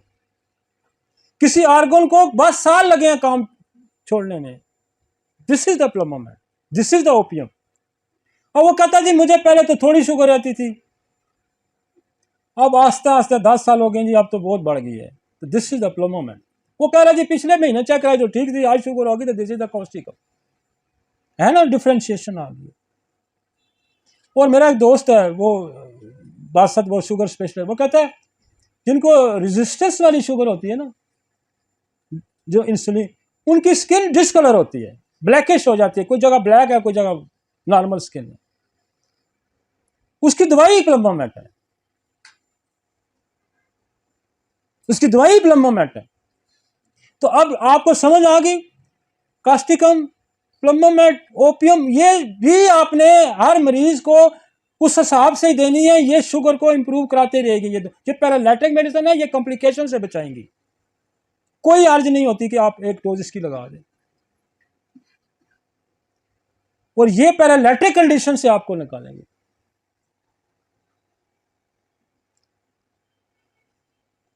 अफ्यून खाने वाले जो लोग थे ना, उनको, अब जब हम कॉलेज पढ़ते थे तो उसमें तो अफ्यून बिकती थी ठेकों पे।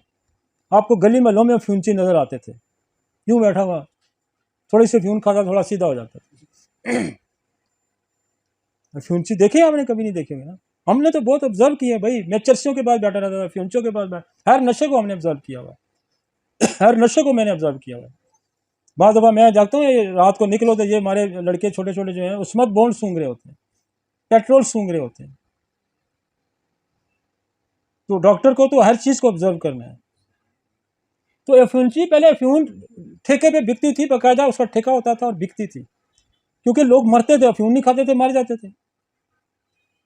आपके पड़ोस में जो चाइनीज सारे अफ्यूनची थे, मोजे तंग ने आके इसकी जान छुड़ाई अफ्यून से। अब दुनिया में देखें रूल कर रहे हैं। तो बंदा नकारा हो गया ना। बात जरा सोचें तो सही, सोशली इकोनॉमिकली सोचें कि अफ्यूनची क्या होता है।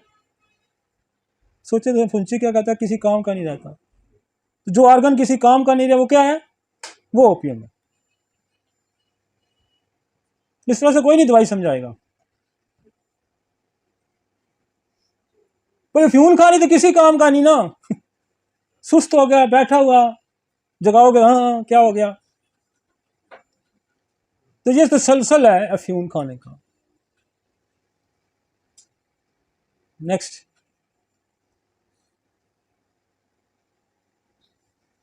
काली फास। अच्छा, काली फास जो है ना वो इनकी साथ मिलती जुलती है। जहां वेट लॉस होगा, जहां नमनेस आ जाएगी, शुगर वालों का वेट लॉस होता है ना, जहां वेट लॉस आएगा काली फास काम करेगी। और काली फास पोटेशियम जो है, जिसका रोल क्या है कि एक नर्व से दूसरे नर्व के अंदर जो मैसेज आता है वो थ्रू पोटेशियम जाता है। इसलिए पोटेशियम की बाद दफा डेफिशिएंसी जो दूसरे जो सिस्टम है, पोटेशियम लगाओ यार इसको। तो कालीफास नर्व कंडक्टर, कास्टिकम भी पोटेशियम है, इसका भी रोल नर्व कंडक्टर का। ये असाब को तकवीत देती है।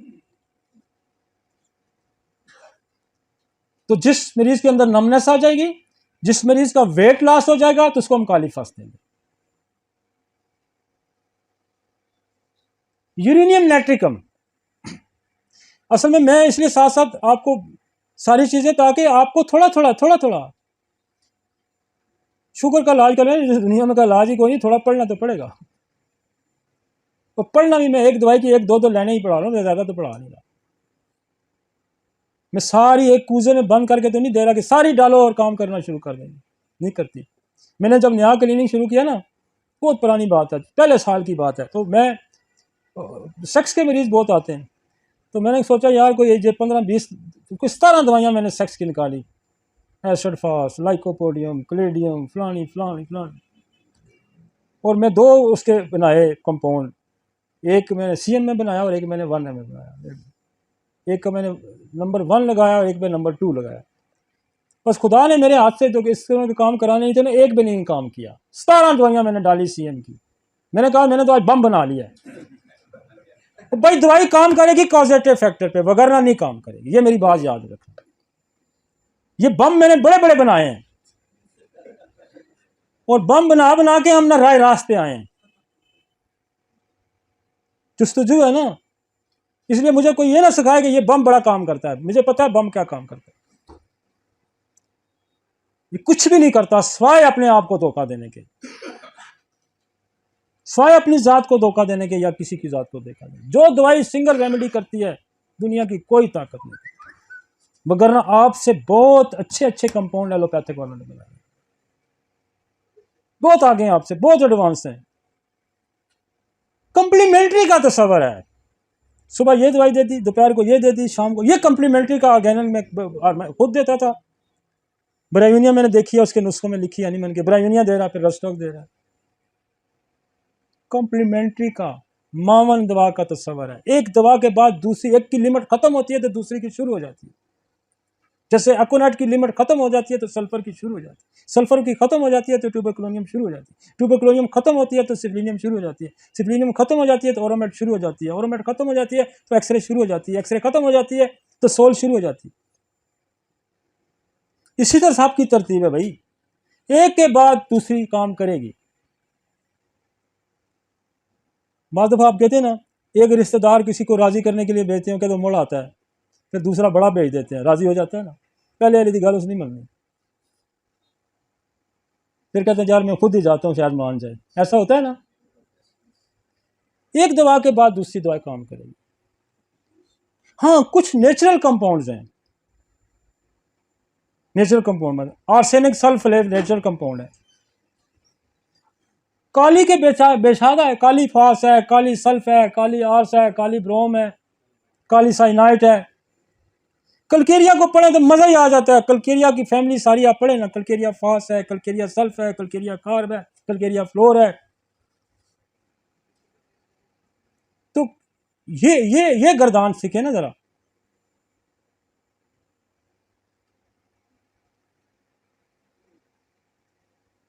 Urine will cause the glycosuria and the increase the urine in the non-produced nephritis diabetes। इसमें क्या होता है कि पेशाब ज़्यादा लाती है, बड़ी दवाई है यूरिन, जिसके पास ज़्यादा पेशाब आएगा, जिसको स्टोमक अल्सरेशन हो जाएगा, जिसका ब्लड प्रेशर जो ज़्यादा हो जाएगा, उस पर यूरिनिक एसिड बड़ा अच्छा काम करती है। एक डोज 200 की डेली दे दिया। एक्सेसिव यूरिनेशन है, ग्लूकोसोरिया लिखा हुआ है ना, glycosuria and increase urine non produce nephritis, और ये गुर्दों की खराबी पैदा करती है। और ये क्या करती है, पानी बनाती है, ड्रॉप्सी बनती है, ये आगे कॉम्प्लिकेशन में भी जाएगी। अच्छा, नेट्रम फॉस, इसकी बोरक ने पहली लाइन लिखी है, natrum phos is the remedy for the condition arising from the excess of lactic acid often resulting from the too much sugar. कितना खूबसूरत सेंटेंस है कि शुगर के ज्यादा इस्तेमाल से एंड एक्सेस ऑफ एसिडिटी। मैं जाके कॉम्प्लिकेशन जब आपको पढ़ाऊंगा ना तो ये दवाई आपको याद आएगी।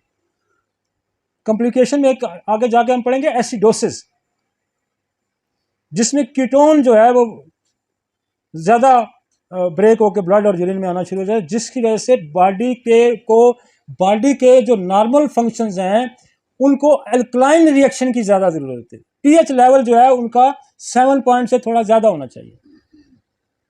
तो वहां एंजाइम बॉडी के फंक्शंस इस एनवायरनमेंट में जहां अल्कलाइन होगा वहां इजीली मूव करते हैं, फंक्शन करते हैं।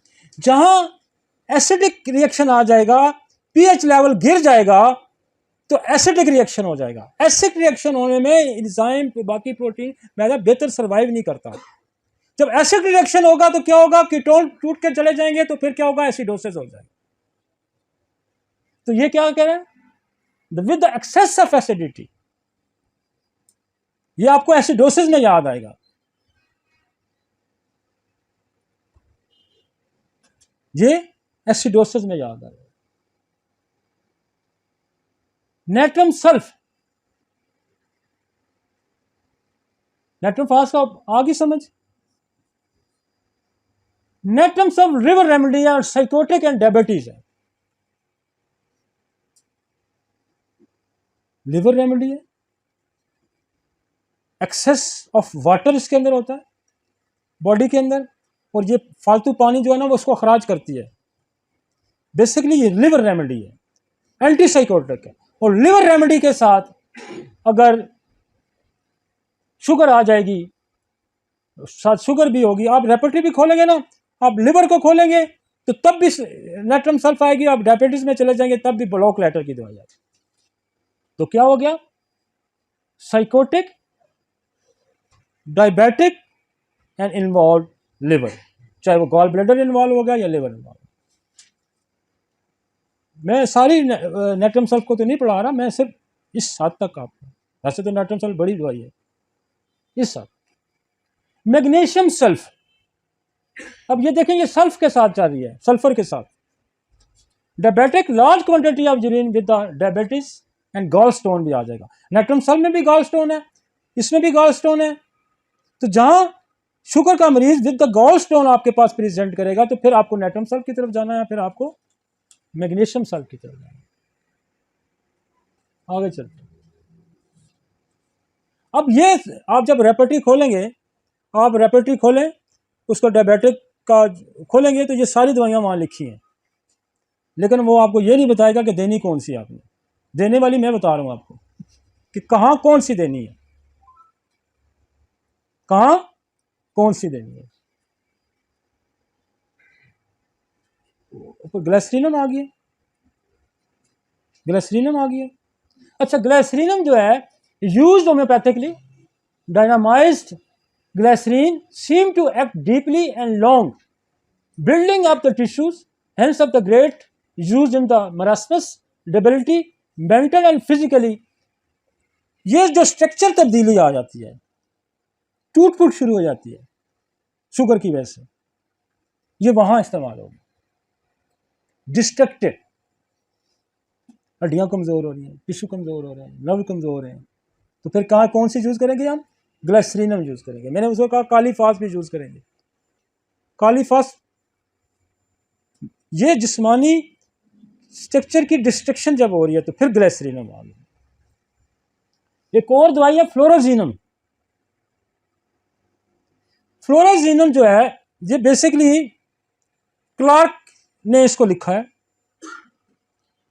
और क्लार्क ने इसने दो प्रॉपर्टीज इसकी लिखी है। एक कहता है जिसको हर्पीज होता है ना, ये हर्पीज की भी दवाई है, और फिर ये उस बंदे पे काम करेगी जिसका लिवर डिजनरेट हो गया। लिवर डिजनरेशन, लिवर डिजनरेशन क्या होगा? जब लिवर डिजनरेशन होगी फिर आपका क्या होगा? इसके साथ आपके जो कोलेस्ट्रॉल्स वगैरह हैं ये सारा लेवल बढ़ जाएगा। तो लिवर के साथ, जैसे नाइट्रम सल्फ मैंने बताया, लिवर के साथ। और ये मेरा एक दोस्त है हरियाणा में, हिंदू डॉक्टर है, नतेश नाम है उसका। वो मुझे कहता है, मुझे उसने पिछले दिनों में फ़ोन किया, बल्कि मैसेज किया, फिर फ़ोन भी किया। कहता है यार मैं आपको एक एक्सपेरिमेंट बताता हूँ कि मैंने कोई 73 लोगों को जिनकी शुगर जो है ना वो 400-500 थी, और उनको मैंने क्लिनिक में बैठा के 5-5 10-10 मिनट बाद फ्लोरोजीन का इस्तेमाल कराया, और वो शुगर आधे घंटे में नॉर्मल होगी। और ये एक्सपेरिमेंट हमने भी किया। मैं फ्लोरोजीन को इस्तेमाल करा रहा हूँ बड़े अरसे से, लेकिन इतनी नहीं करा रहा था। वो नितेश से बात हुई तो हमने ज़्यादा इसका इस्तेमाल शुरू किया, और ये वाकई आप एक्यूट कंडीशन में जब शुगर लेवल 400-500, आप इसको 10-10 15-15 5 मिनट बढ़ दे तो ये नीचे नहीं। और वो कहते हैं मैं इसको 6 पेटेंसी क्या जी, मैं 73 पेशेंट को मैं दिए, एक भी फेल नहीं हुआ। तो मैंने तो उसको 201 में भी शुरू करवा दिया। और ये देखें 150 साल पहले, 100 देखें, क्लार्क बहुत पहले गुजरा है, उसने अपने मटीरियल मेडिका में लिखा हुआ है, और फिर बोरक ने भी यूरेनियम नाइट्रिकम के रिलेशन में लिखा हुआ है। ये बेसिकली एप्पल की, जो एप्पल है इसकी जड़ से ये बनती है फ्लोरोजीन। और बदकिस्मती देखें कि पाकिस्तान में किसी फार्मास्यूटिकल कंपनी के पास ये नहीं थी। अब शुगर का इलाज कैसे हम करेंगे भाई? मैं बाहर से 30 लेके आया, अभी मैंने कमाल वालों को कहा, उन्होंने इसको पेटेंटाइज करके 1 में दी, 10 तक चलती। होम्योपैथी का तो कोई कसूर नहीं है ना। 150 पहले प्रूविंग हुई है, 200 साल पुरानी प्रूविंग है। मेडिसिन नहीं है, अवेलेबिलिटी नहीं है। जिस किसी ने पढ़ी होगी तो बाहर गया होगा, मार्केट में मिलेगी नहीं होगी तो इस्तेमाल ही नहीं कराई होगी। इसकी प्रॉपर्टीज ने लिखी है, glucosidal principle obtained from the bark of the root of the apple and other fruit trees produce diabetes and fatty degeneration of the liver. Intermittent fever, daily dose 15 gram. Florozine cause glycosuria, glycosuria, no hypoglycemia. Result, it compel the secretory epithelium of the kidney to break down serum albumin into the sugar. वो लोग जिनका insulin resistance हो गए, वो albumin से, protein से sugar को तोड़ के निकाल के यूटिलाइज कराता है, उसकी ये भी दवाई है। लिवर की दवाई है, ये लिवर की दवाई है with the liver complications, with the herpes. और जो लोग वेट लॉस करते हैं, शुगर में जाके वेट लॉस करते हैं, कहते हैं वो आपकी जो प्रोटीन है बॉडी की, जो टिश्यू के अंदर है, उससे ब्रेक डाउन होकर शुगर पूरी की जाती है। तो जो फ्लोरोजीन जो है इतनी बड़ी दवाई है, और इसका रिजल्ट मैंने आपको बताया कि हमने, ये मेरे साथ 8-10 डॉक्टर बैठे हुए थे, 8-10 डॉक्टर बैठे हुए थे, हमने एक्सपेरिमेंट इसके किए, और ये वाकई with an hour, with an नीचे ले आती है। जिनकी 400-500 से नीचे नहीं आती, ये फ्लोरोजीन आप उनको रिपीटेड डोजेज दें 5-10 दिन में, हमने ग्लूकोमीटर सामने रख के किया, नीचे आ गई। और पिछले दिनों में मैं कुछ लोगों को दे रहा हूँ, मेरे ख्याल में जितने लोगों को हमने दिया, किसी ने भी नहीं कहा कि मेरी शुगर लेवल कम नहीं हुआ। तो अब एक चीज की अवेलेबिलिटी नहीं थी, ये सच में बता रहा हूँ। मैं तो यूके से यहाँ इसको 30 में लेके आया था, तो फिर अभी मैंने उनको पूछा कमाल, उन्होंने कहा जी हम आपको बना देंगे, तो उन्होंने बना दी। 12 आगे चलते हैं।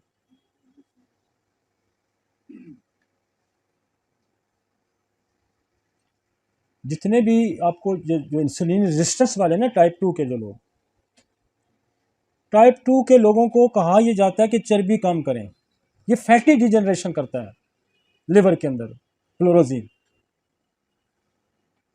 चर्बी कम करें जी, एक्सरसाइज करें जी, चर्बी कम करें जी, चर्बी कम करें। चर्बी जो है वो रेजिस्टेंस कर रही है शुगर को, तो ये क्या करती है, ये वो जो है फैटी डिजेनरेशन को कम करेगी लिवर के अंदर। आई समझ जी? नेट्रम सल्फ, ये सारी लिवर से रिलेटेड आ रही है दोनों। कोडिनियम, अच्छा कोडिनियम को आप पढ़ेंगे तो कोडिनियम क्या करती है, जिन लोगों को ट्रेमलिंग शुरू हो जाती है, कांपना शुरू हो जाता है, और शुगर है, उसमें कोडिनियम का इनवॉलंटरी मूवमेंट,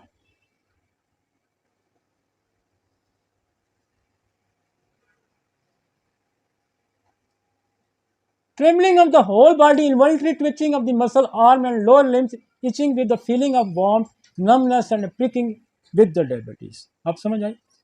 अक्सर लोग आपके पास आएंगे ना जिनके हाथ भी कांपते हैं, वो कोडिनियम है और शुगर भी है। हेलीबोरस, हेलीबोरस जो है ये बड़ी मजे की दवाई है जी। हेलीबोरस पॉइंट ऑफ स्टेट ये है कि ये अनकॉन्शियस है, इसको कुछ समझ नहीं लग रही होती कि मैं क्या हो रहा है मेरे इर्द गिर्द, और इसको यूरिन बंद हो जाता है डायबिटिक पेशेंट। जब यूरिन शुरू हो जाएगा, कॉन्शियसनेस आ जाएगी, तो वो हेलीबोरस इसको निकालेगी उस स्टेज से। आपके पास ऐसे मरीज आएंगे जो अनकॉन्शियस होंगे, यूं करते होंगे। ये हेलीबोरस बहुत बड़ी दवाई है, ये मेनिंजाइटिस की भी दवाई है। जब शुगर का असर ब्रेन पे होना शुरू हो जाएगा और आपका यूरिन आना पास होना बंद हो जाएगा, ये सनस्ट्रोक की भी दवाई है, ये मेनिंजाइटिस की भी दवाई है।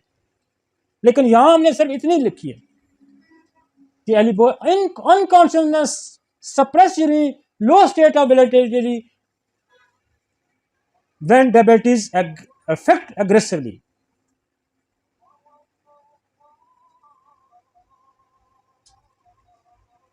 आर्सेनिक ब्रोम, ये एंटीसोरिक है, एंटीसिफिलिटिक है। अच्छा, ये बहुत सारे लोग आर्सेनिक ब्रोम का इस्तेमाल करते हैं, मैंने भी शुरू में बहुत इस्तेमाल किया। ये बड़ा वेट लॉस कर देती है, मैंने तो छोड़ दी फिर इस्तेमाल करने। जिस मरीज को दो कोई दी, मेरे चेहरे पे छाइयां आ गई जी, मैं तो सूख गया हूं जी। हालांकि इसके बारे में लिखा जितनी मर्जी दो कुछ नहीं होता, लेकिन बेसिकली ये लोकोमोटर अटेक्सिया है। जिस मरीज में अटेक्सिया, अटेक्सिया क्या समझते हैं कि जो खिंचाव आ जाता है जिसम में, वहां इस मजे का काम करेगी। जैसे क्यूरेरे है, क्यूरेरे कहां काम करेगी, जहां टांगों के अंदर, पांवों के अंदर नमनेस शुरू हो जाएगी, वो कहते हैं चूंटियां चलती हैं, कीड़ियां चलती हैं, नम हो जाता है, फिर कुरैरे काम करेगी। इसी तरह आर्सेनिक ब्रोम कहाँ काम कर, ये एंटीसोरिक भी है, एंटीसिप्लेटिक भी है, जहां लोकोमोटर एटेक्सिया आ जाएगा, खिंचाव आ जाएगा। Acid phos, all type of weakness mentally and physically, और ये सदमे से ये इसका ताल्लुक है। ये ग्रीफ की बहुत बड़ी मेडिसिन है। ये इग्नेशिया का क्रोनिक है। मैंने कहा था ना कि आपने माइंड को जरूर मद्देनजर रखना है। तो माइंड में जब आप इग्नेशिया की तरफ जाएंगे, इग्नेशिया काम छोड़ देगा, तो नेट्रम की तरफ जाएंगे, नेट्रम की क्रोनिक क्या है? एसिड फास है। एसिड फास की क्रोनिक कौन है? ऑरोमेट है। तो एसिड फास इतनी पावरफुल मेडिसिन है, और एसिड फास जनरली वीकनेस भी है इसके अंदर, और इसके अंदर इम्पोटेंसी भी पाई जाती है। जो शुगर के पेशेंट जो है ना, वो इम्पोटेंसी का जब शिकार होंगे, तो कौन सी दवाई काम करेगी? कोका करेगी। कौन सी दवाई काम करेगी? एसिड फास्ट करेगी। और एक और का भी बहुत तस्करा है किताबों में, मास्कस का, लेकिन मेरे पास नहीं अच्छे चढ़ी, सच्ची जो बात है। मैंने तो उसको इस्तेमाल करवाया है, लेकिन शायद मेरे पास वो काम नहीं करती। उससे लाख दर्जे बेहतर कोका काम करती। शायद वो हकीमों ने जो असल मास्टर्स कहीं से मिलती होगी तो वो शायद काम करती होगी, लेकिन बहरहाल मुझे पोटेंसी में रिजल्ट नहीं मिला। लेकिन बहरहाल बहुत सारे ऑथर्स ने इम्पोटेंसी विद डायबिटीज लिखा हुआ है, मास्कस को और कोका को और एसिड फास्ट को। और ये ग्रीफ, सदमा, मैंने आपको कहा कि दो सिस्टम पैरेलल काम कर रहे हैं। एक आपका ऑन हो जाता है जब आप किसी स्ट्रेस का शिकार होते हैं, जब आप किसी सदमे का शिकार होते हैं। वो शुगर इंसुलिन देने से ठीक नहीं होती जब तक आप ग्रीफ की, सदमे की, शौक की दवाई साथ इस्तेमाल नहीं करवाएंगे। आर्सेनिक एल्बम, ये तो बहुत बड़ी दवाई है। ये नज़ले से लेकर कैंसर तक ठीक करने की सलाहियत रखती है। इसके टिपिकल सिम्टम है मेंटल एंड फिजिकली रेस्टलेस, बेचैन होगा, और स्मॉल क्वांटिटी ऑफ वाटर होगा, और कमजोर होगा। और इसके मुतबादल और भी बड़ी दवाइयां भाई, ये भी पॉइजन है। सेम सिम्टम सेंचरस रखती है, सेम सिम्टम स्नेक पॉइजन है। आप उसको पढ़े, उसमें लिखा है कि thus small quantity of water, mental and physical restless, like arsenic, like arsenic, बिल्कुल उसमें लिखा था। खुद कुदरत ने एक का नमदन दूसरा भी रखा हुआ है। और एक जगह और एक और दवाई है सार्कोलैक्टिक एसिड, उसमें क्या लिखता है कि जब when arsenic fail, when arsenic fail in influenza then sarcolactic acid. तो देखें आर्सेनिक कहां काम करेगी, और ये मेंटल इसकी अपनी स्टेट है। वो मैं असल में पूरी दवाई तो पढ़ाने से कासर रहा, मैं तो यहां शुगर पे फोकस कर रहा हूं। बड़ी दवाई है, मेंटल सिस्टम इसकी बड़ी है, कैंसर बेशुमार इसने ठीक किए हैं। नज़ला, ये रोज, हम तो रोज नज़ले में इसको यूज करते हैं। सहने को बाहर निकला तो ठंड लगी, अंदर आया तो ठंड लगी, एक्यूट से लेके। लेकिन इसकी अपनी पिक्चर है, कभी फेल नहीं होती। और अगर फेल हो तो अल्टरनेटिव, खुदा ने, मैंने कहा ना, सेंसस की सेम सिम्टम है। सार्कोलैक्टिक एसिड की सिम्टम है कि when arsenic fail give the sarcolactic acid. Phosphorus, phosphorus sugar की बड़ी दवाइयों में इसका शुमार होता है, और ये बहुत बड़ी दवाई है। मतलब इसकी तो मैं 4 घंटे फास्फोरस में बोलता रहूं तो मैं बोल सकता हूं, लेकिन हम इस पे फोकस करते हैं, शुगर पे। इसके अंदर सॉल्ट की भी डिजायर है, इसके अंदर शुगर की भी डिजायर है, और इसके अंदर सख्त प्यास है ठंडे पानी की। और हमारे एक बुजुर्ग थे, यहाँ फोत हो गए, डॉक्टर नूर मोहम्मद साहब, वो फास्फोरस को यूज करते थे शुगर में। वो बड़ी, मुझे जहूर साहब ने बताया कि काफी कसरत से यूज करते थे। तो बहुत सारे हमारे डॉक्टर जो है फास्फोरस को शुगर में बहुत अच्छा यूज करते हैं। लेकिन मेरी अपनी जो सोच है कि इसकी अपनी सिम्टम अगर होंगी और अपनी इसकी प्रॉपर्टी होगी, क्योंकि ये बड़ी डिस्ट्रक्टिव और डीप एक्टिंग मेडिसिन है। ये मिनरल ग्रुप से इसका ताल्लुक है, और ये बहुत गहरी दवाई है। अक्सर लोग आपके कहते हैं मैं सख्त, मुझे शुगर भी बहुत ज़्यादा है और मुझे सख्त ठंडा पानी दिल करता है पीऊँ। अब वो पीछे ऊपर देखें, वो गर्म पानी वाला है आर्सेनिक, ये ठंडे वाला है आर्सेनिक। आगे चलते हैं। थक तो नहीं गए ना? सेफलेंड्रा, सफरेंडा में दो चीज़ें कॉमन है और बहुत सारे लोग इसको मदर टेंचर में बड़ा इस्तेमाल करते हैं। मैंने भी इस्तेमाल किया है मदर टेंचर पे, लेकिन मैं छोड़ देता हूँ, मुझे कोई दवाई ज़्यादा अच्छी हाथ पे ना चढ़े तो मैं इतना नहीं इस्तेमाल करता। कुछ लोगों ने सफलेंड्रा को भी, जिमिनाई को भी, सेजिजियम को भी एक बनाया हुआ है। हाँ, वो मेरा एक दोस्त है, बरखुरदार भी है, दोस्त भी है, तो मुझे कहता बड़ा काम करते हैं। मैंने कोई 50 पाउंड लोगों को दे दी, पर मेरे हथे नहीं चढ़ी। हेलो न्याज, बड़ी मज़े की दवाई है जी, और मैं इससे बड़ा है। हाँ सॉरी ऊपर क्रेटेगस। क्रेटेगस बेसिकली जो बुक्स में लिखा हुआ है, ये जो है, ये जो आपके इन्फेंट बच्चे जो होते हैं, इनको, इनकी शुगर की दवाई है। और ये कई डॉक्टरों ने इसको जेनेटिक डिसऑर्डर में भी लिखा हुआ है। क्रेटेगस बेसिकली ये दिल की दवाई है, लेकिन बच्चों की शुगर में ये इस्तेमाल होती है। जिनसिंग, जिनसिंग जो है ये भी बड़ी अच्छी दवाई है। इसको शटीका में भी मैं इस्तेमाल करता हूँ कभी कभी। बेसिकली ये वीकनेस में बहुत इस्तेमाल होती है जिनसिंग, मेल वीकनेस में भी इस्तेमाल है, जनरल वीकनेस में भी जिनसिंग का इस्तेमाल होता है। लेकिन चूंकि मैं टेंचर का इस्तेमाल इतना नहीं करता, मैं तो पोटेंसी का इस्तेमाल करता हूँ। लेकिन जिनसिंग के बारे में कि help to control the diabetes, to reduce the blood sugar, blood sugar का लेवल कम करती है और उससे कहता है कि शुगर पे डायबिटीज़ की डिजीज़ इंप्रूव करती है। जिबेनाई जमीनिमा भी है, जो गुड़माल बूटी जिसको कहते हैं, ये भी जिस बंदे को ज़्यादा वो आए, पेशाब आए, उसके लिए इस्तेमाल होती है। हमने भी इसको ट्राई किया मदर टेंचर में, लेकिन मेरे इस्तेमाल में इतनी नहीं है, लेकिन लोग इसको बहुत इस्तेमाल करते हैं। इससे कहते हैं कि जो जिन लोगों ने इसका एक एक्सपेरिमेंट ये भी लिखा हुआ है कि जब जो डायबिटिक यूरिन था, उसमें जब इसके पत्तों को कूट के डाला गया तो उसमें शुगर जो थी वो कम होगी, इसने अब्जॉर्ब कर ली। ये एक एक्सपेरिमेंट लिखा हुआ है काशीराम ने। तो बहरहाल ये काफ़ी सारे क्लिनिक्स पे ये चलती है। बहरहाल मैं छोड़ता कोई भी नहीं जो दवाई मैंने ज़िंदगी में पढ़ी हो या देखी हो। इसके बाद एक और दवाई है एलोनियास। ये बड़ी काम की दवाई है, ये फीमेल प्रॉब्लम में बड़ी यूज़ होती है। हम इसको एक जगह यूज़ करते हैं शुगर में, और वो कभी फेल नहीं होती है। एक जगह मेरी जो प्रैक्टिस है, लोग तो शुगर में रेपर्टरी में बड़ी दवाइयों में इसका शुमार है।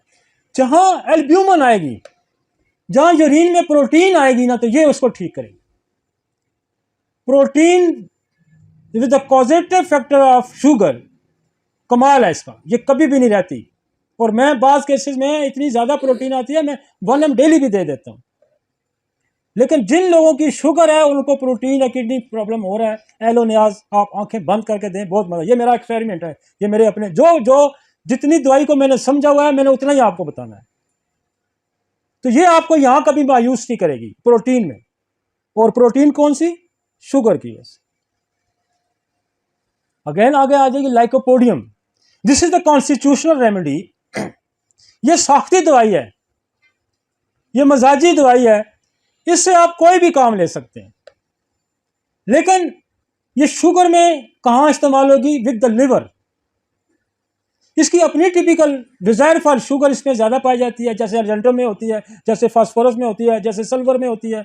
इसके अंदर भी शुगर खाने की ख्वाहिश ज़्यादा होती है। ये गर्म चीज़ें खाना ज़्यादा पसंद करता है और उसको इसको फाका होता है। ये लिवर रेमेडी है, मल्टीपल पैथोलॉजी। मैं इसको हार्ट में यूज़ करता हूँ, मैं इसको कद में यूज़ करता हूँ, मैं इसको इम्पोटेंसी में यूज़ करता हूँ, मैं इसको लिवर में यूज़ करता हूँ, मैं इसको किडनी में, मेरी किडनी की कोई दवाई में लाइकोपोडियम से मैं मेडिसिन स्टार्ट करता हूँ। तो this is a big medicine. आप इसकी अपनी फीचर के साथ जहां भी छोड़ेंगे ना, ये फाइट करेगी। लेकिन मैंने देखा कि ये सेक्सुअल वीकनेस जहां आएगी, जहां लिवर इन्वॉल्व हो जाएगा, जहां हार्ट इन्वॉल्व हो जाएगा, वहां लाइकोपोडियम शुगर में बहुत अच्छा काम करती है।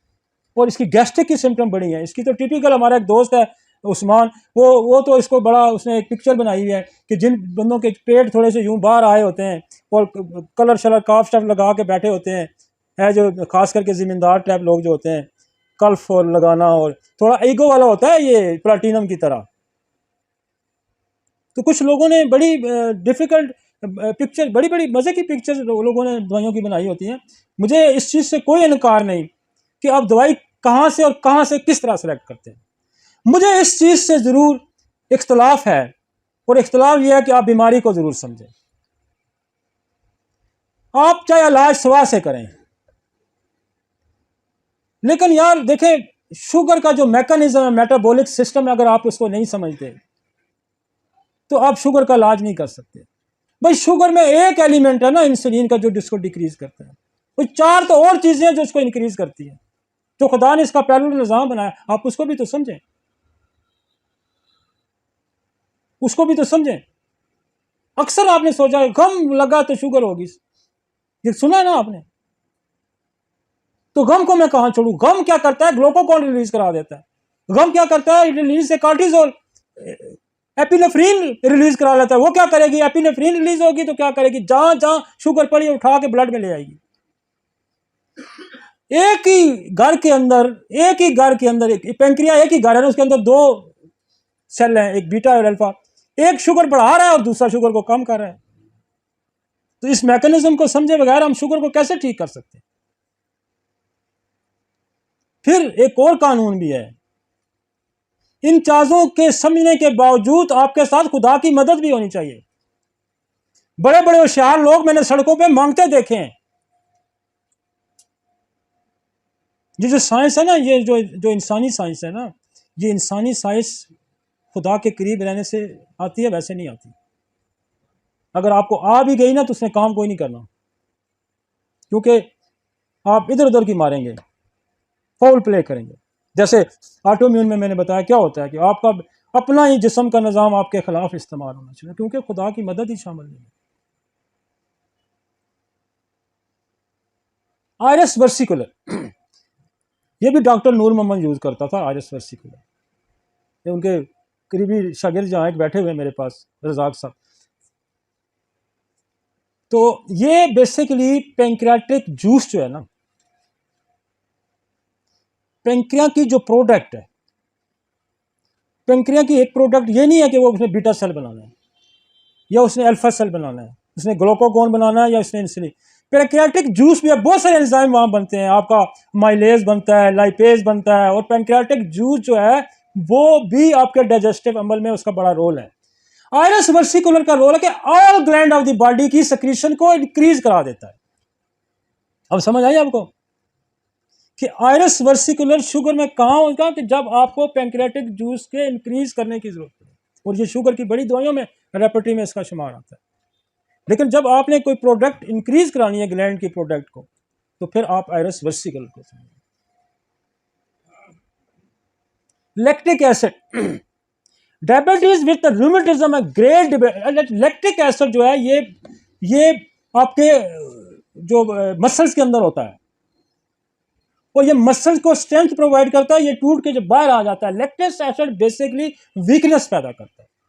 लैक्टिक एसिड भी एसिडोसिस पैदा करता है। तो जहां वीकनेस बॉडी के अंदर आ जाएगी, लैक्टिक एसिड शुगर के अंदर। और एक और दवाई नीचे आ रही है 35 नंबर पे, क्योरेरे, मैं पीछे इसका जिक्र कर रहा हूं। ये बेसिकली न्यूरोपैथी, जब बॉडी के अंदर नमनेस आ जाएगी, अज़ा जो है वो नकारा होने शुरू हो जाएंगे। मैं कॉम्प्लिकेशन आगे जाके हम पढ़ेंगे, बड़ी मजे की कॉम्प्लिकेशंस है जी। आप कहेंगे यार क्या साइंस है और क्या होम्योपैथी के अंदर इसके लिए रास्ते हैं। मुझे नहीं लगता कि आज मैं कॉम्प्लिकेशन खत्म कर सकूं, क्योंकि अभी तो मेरे 67 मेडिसिन है। असल में 67 मेडिसिन आपको इसलिए पढ़ाना चाह रहा हूं कि ये समझेंगे तो फिर आगे जाके हम कॉम्प्लिकेशन को समझेंगे। और ये एक एक दवाई थोड़ी थोड़ी दूसरी दवाई से डिफरेंट कर रही है, जरा जरा जरा जरा जरा जरा।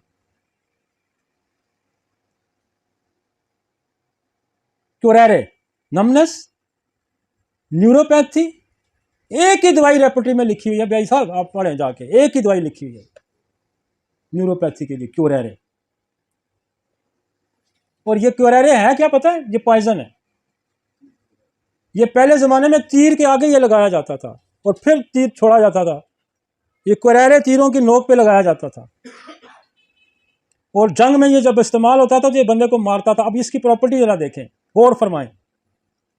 तीर के ऊपर ये पॉइजन लगता था और फिर ये जंग में इस्तेमाल होता है। इसका मतलब ये जानलेवा है, गहरी दवाई है, डीप एक्टिंग दवाई है। आप जाके इसकी डिटेल पढ़ें, नेट पे भी मिल जाएगी। तीरों पे ये लगाया जाता था लड़ाई के दौरान, ताकि बंदे को तीर लगे साथ पॉइजन भी और मारा जाए। तो इसका मतलब है कि ये कितनी गहरी दवाई है। आगे समझ चलें जी, आगे चलते हैं। पेप्सिनम, पेप्सिनम जो दवाई है बेसिकली ये सुअर के मैदे से निकली है। ये उसका एक्सट्रैक्ट लेके बेसिकली ये स्टोमक अल्सर के लिए यूज होती है। लेकिन इसकी प्रॉपर्टी में देखा गया है कि इसको रिपोर्ट किया है बहुत सारे ऑथर ने, ये शुगर भी पैदा करती है। और शुगर जो है इसके सिम्टम जो है विद गाउट और पेंक्रिया की डिजीज के साथ। पेंक्रिया की डिजीज में से मैं जिक्र कर चुका हूँ कि ये भी इंसुलिन भी तो पेंक्रिया की प्रोडक्ट है। तो ये रूमेटिज्म, गाउट, गाउट को क्या कहेंगे, जिसमें यूरिक एसिड ज्यादा होता है, दैट इज द गाउट। तो ये पेप्सिनम हम मैदे में भी इस्तेमाल करते हैं एज ए इंटरकरेंट रेमेडी के तौर पे, स्टोमक अल्सर में यूज होती है। अच्छा, इसके बाद एक और दवाई है फेजुलस। फेजुलस बेसिकली मैं बड़े अरसे से हम यूज करते हैं इसको कमजोर नब्ज के लिए और हार्ट डिजीज में यूज होती है, जिसमें कमजोर नब्ज होती है और नब्ज स्लो भी होती है। और ये शुगर की भी दवाई है। तो जहां आपको हार्ट डिजीज मिलेगी with the weak pulse and slow pulse, weak and slow pulse, वहां फेजुलस है। क्योंकि मेरी ये रूटीन की दवाइयां हैं, रोज इस्तेमाल होने वाली दवाइयां। अब एक और दवाई है साइजीजियम, कसरत से इस्तेमाल होने वाली दवाई। और ये इसमें शक नहीं कि ये काम करती है, सब पे नहीं करती लेकिन काम करती है। मैं वायद अगर कोई टेंचर इस्तेमाल करता हूं तो मैं साइजीजियम इस्तेमाल करता हूं शुगर के मरीजों को। कुछ ना कुछ हद तक ये कंट्रोल कर लेती है। A most useful remedy in the diabetes, ये बोरक ने लिखा है, the most useful remedy in the diabetes mellitus, no other remedy cause in the so marked degree the diminution of the disappearance of this. कहता है वो तो लिखता है कि इससे मुकाबले में कोई दवाई नहीं जो नीचे फौरन ले आए। लेकिन आप सारी दवाइयों के साथ, सब दवाइयों के साथ इसको टेंचर में इस्तेमाल कर सकते हैं, जो मैं एक दवाई जो मैंने दी है। लेकिन इसकी पोटेंसी में भी आसमा, ये आपके कार्बेंकल को बहुत अच्छा ठीक करती है। शुगर के मरीजों के अंदर अगर स्किन की डिजीज साथ आती है तो ये बहुत अच्छा काम करता है। ये तो मैंने उठाया जो है ना, ये पूरा मैंने पहले ही उससे उठा के लगा दिया बोरक से। लेकिन मेरे इस्तेमाल में पिछले 25-30 साल से है ये। मैं सेफ्लेंड्रा हो गया, जिमिनाई हो गया, अब्रोमा हो गया, मैं कर करके मैंने छोड़ दिया, लेकिन ये मैं दे रहा हूँ, अभी तक दे रहा हूँ। क्योंकि लोग कहते हैं यार वो कतरे शुगर वाले जरूर देना। अब पता नहीं किस हद तक काम करते हैं। बल्कि अभी मेरे पास एक कैंसर का मरीज था, उसका जो HbA1c वो था कोई 14-15, लिवर कैंसर था। तो मुझे क्या लगा जी मैं शुगर भी है तो मुझे वो साथ दे दें, कोई कतरे शतरे जरूर दें। तो मैं कोई पिछले 5-6 महीने से इसको दे रहा था साथ। वो शुक्र है उसका ट्यूमर तो अल्लाह ने बहुत ही बेहतर किया। लेकिन वो उसका ईमान यकीन है, मुझे तो नहीं इतना ईमान यकीन, लेकिन उसका ईमान यकीन है कि मुझे इन कतरों ने मेरी शुगर ठीक किया, मेरी 5 पॉइंट कुछ पे आ गई है। तो ये बहरहाल कुछ ना कुछ इसके अंदर है। ये बेसिकली जामुन की गुठली से बनती है और ये मैं इसको खुद बनाता हूँ। मतलब मैं कोई 4 टेंचर हम यूज़ करते हैं, चारों हम खुद बनाते हैं। एक मैं राउल्फिया यूज़ करता हूँ, एक हम ये यूज़ करते हैं, एक बर्बरस हम वो यूज़ करते हैं। तो ये हम खुद ही बनाते हैं। इसमें प्याज ज़्यादा है, मिसिएशन है। बहरहाल आगे चलते हैं जी। एक और दवाई है टेरेंटोला। अच्छा, टेरेंटोला 2 हैं, एक स्पेनिया है और एक टेरेंटोला क्यूबेंसिस है। टेरेंटोला बेसिकली जैसे आर्सेनिक के अंदर रेस्टलेस होती है ना, बेचैन होता है, ये भी बेचैन होता है और शुगर की दवाई है ये। लेकिन टेरेंटोला जो क्यूबेंसिस है ना, वो तो मेरे हाथों कभी फेल नहीं हुई। जहां बॉयल्स बनते हो, दाने निकलते हो और कार्बंकल बनते हो, शुगर के मरीज को कभी फेल नहीं होगी। हम उसको CM में अगर मैंने फौरी रोकने हैं ना कार्बंकल्स को, शुगर का मरीज आया तो बाकी जो भी दवाई आप उसको दे दें, लेकिन आप उसको अगर टेरेंटोला क्यूबेंसिस CM की 1 डोज देंगे तो अगले दिन बैठा होगा। फिर हम 200 में 1 ml इसको देते रहते हैं। स्किन डिजीज जो है ना, स्पेशली कार्बंकल वाला, ये डिसअपीयर करती है और बहुत बड़ी सक्सेस है ये शुगर वाले मरीजों के फोड़े ठीक ही नहीं होते। तो ये बहुत, साइजिज्म का भी इसमें जिक्र है, लेकिन टेरेंटोला जो क्यूबेंसिस है वो एक्सीलेंट रेमेडी है। आगे चलेंगे।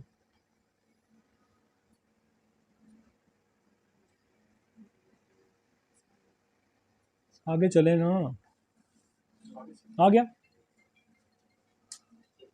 कोका, वो हो गया जी। क्यूबेंसिस और स्पेनिया दोनों होगी। एक स्पेन का मकड़ा है, ये देखें, ये स्पाइडर है, स्पाइडर से बनती है। सोर्स ऑफ ड्रग्स, और मैं आपको बताऊं सोर्स ऑफ ड्रग्स का पढ़ना समझना बड़ा ज़रूरी है। मैं एक बड़ा ऑथर है इंडिया का, मैं उसका नाम नहीं लेना चाहता क्योंकि मैं किसी की इंसल्ट नहीं करना चाहता, बहुत बड़ा ऑथर है, और मुझे किसी ने उसकी बुक रिकमेंड भी किया। मैंने कहा यार मेरे पास पहले पढ़ी है। मुझे वो पढ़ के हैरत हुई है कि इतना बड़ा ऑथर अपने आप को इतना बड़ा डॉक्टर कहलाता है, उसने एंथ्रेक्सिडम क्यों में लिखी हुई है?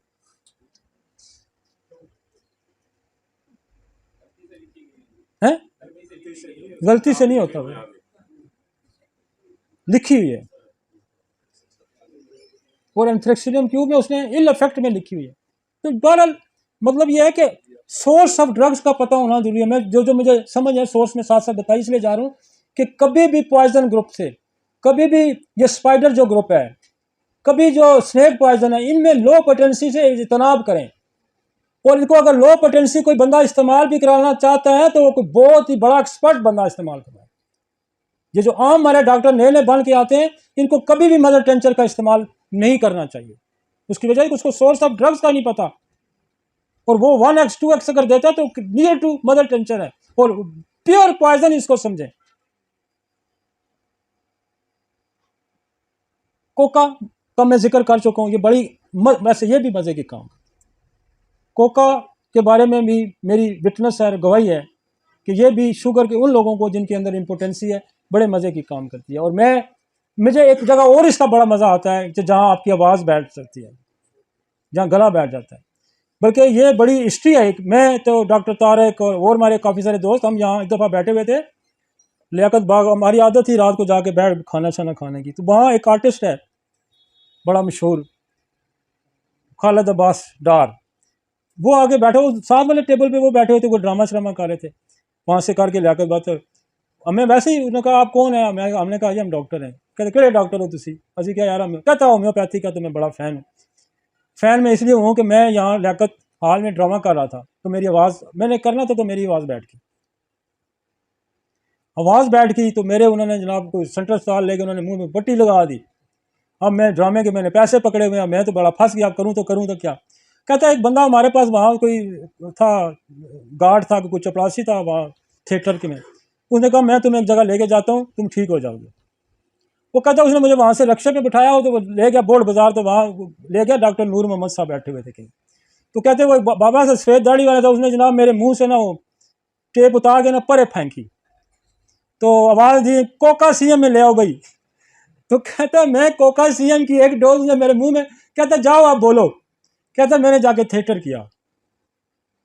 तो कोका जो है वो बेसिकली हॉर्सनेस में, अब देखें एक डॉक्टर ने एक काम किया और वो उस बंदे के जहन में सारी जिंदगी होम्योपैथी का एक मकाम पैदा हो, और उसने वो मुझे स्टोरी सुनाई। हालांकि मैं उससे पहले, ये कोई 25 साल पुरानी बात है, 20-25 साल पुरानी बात।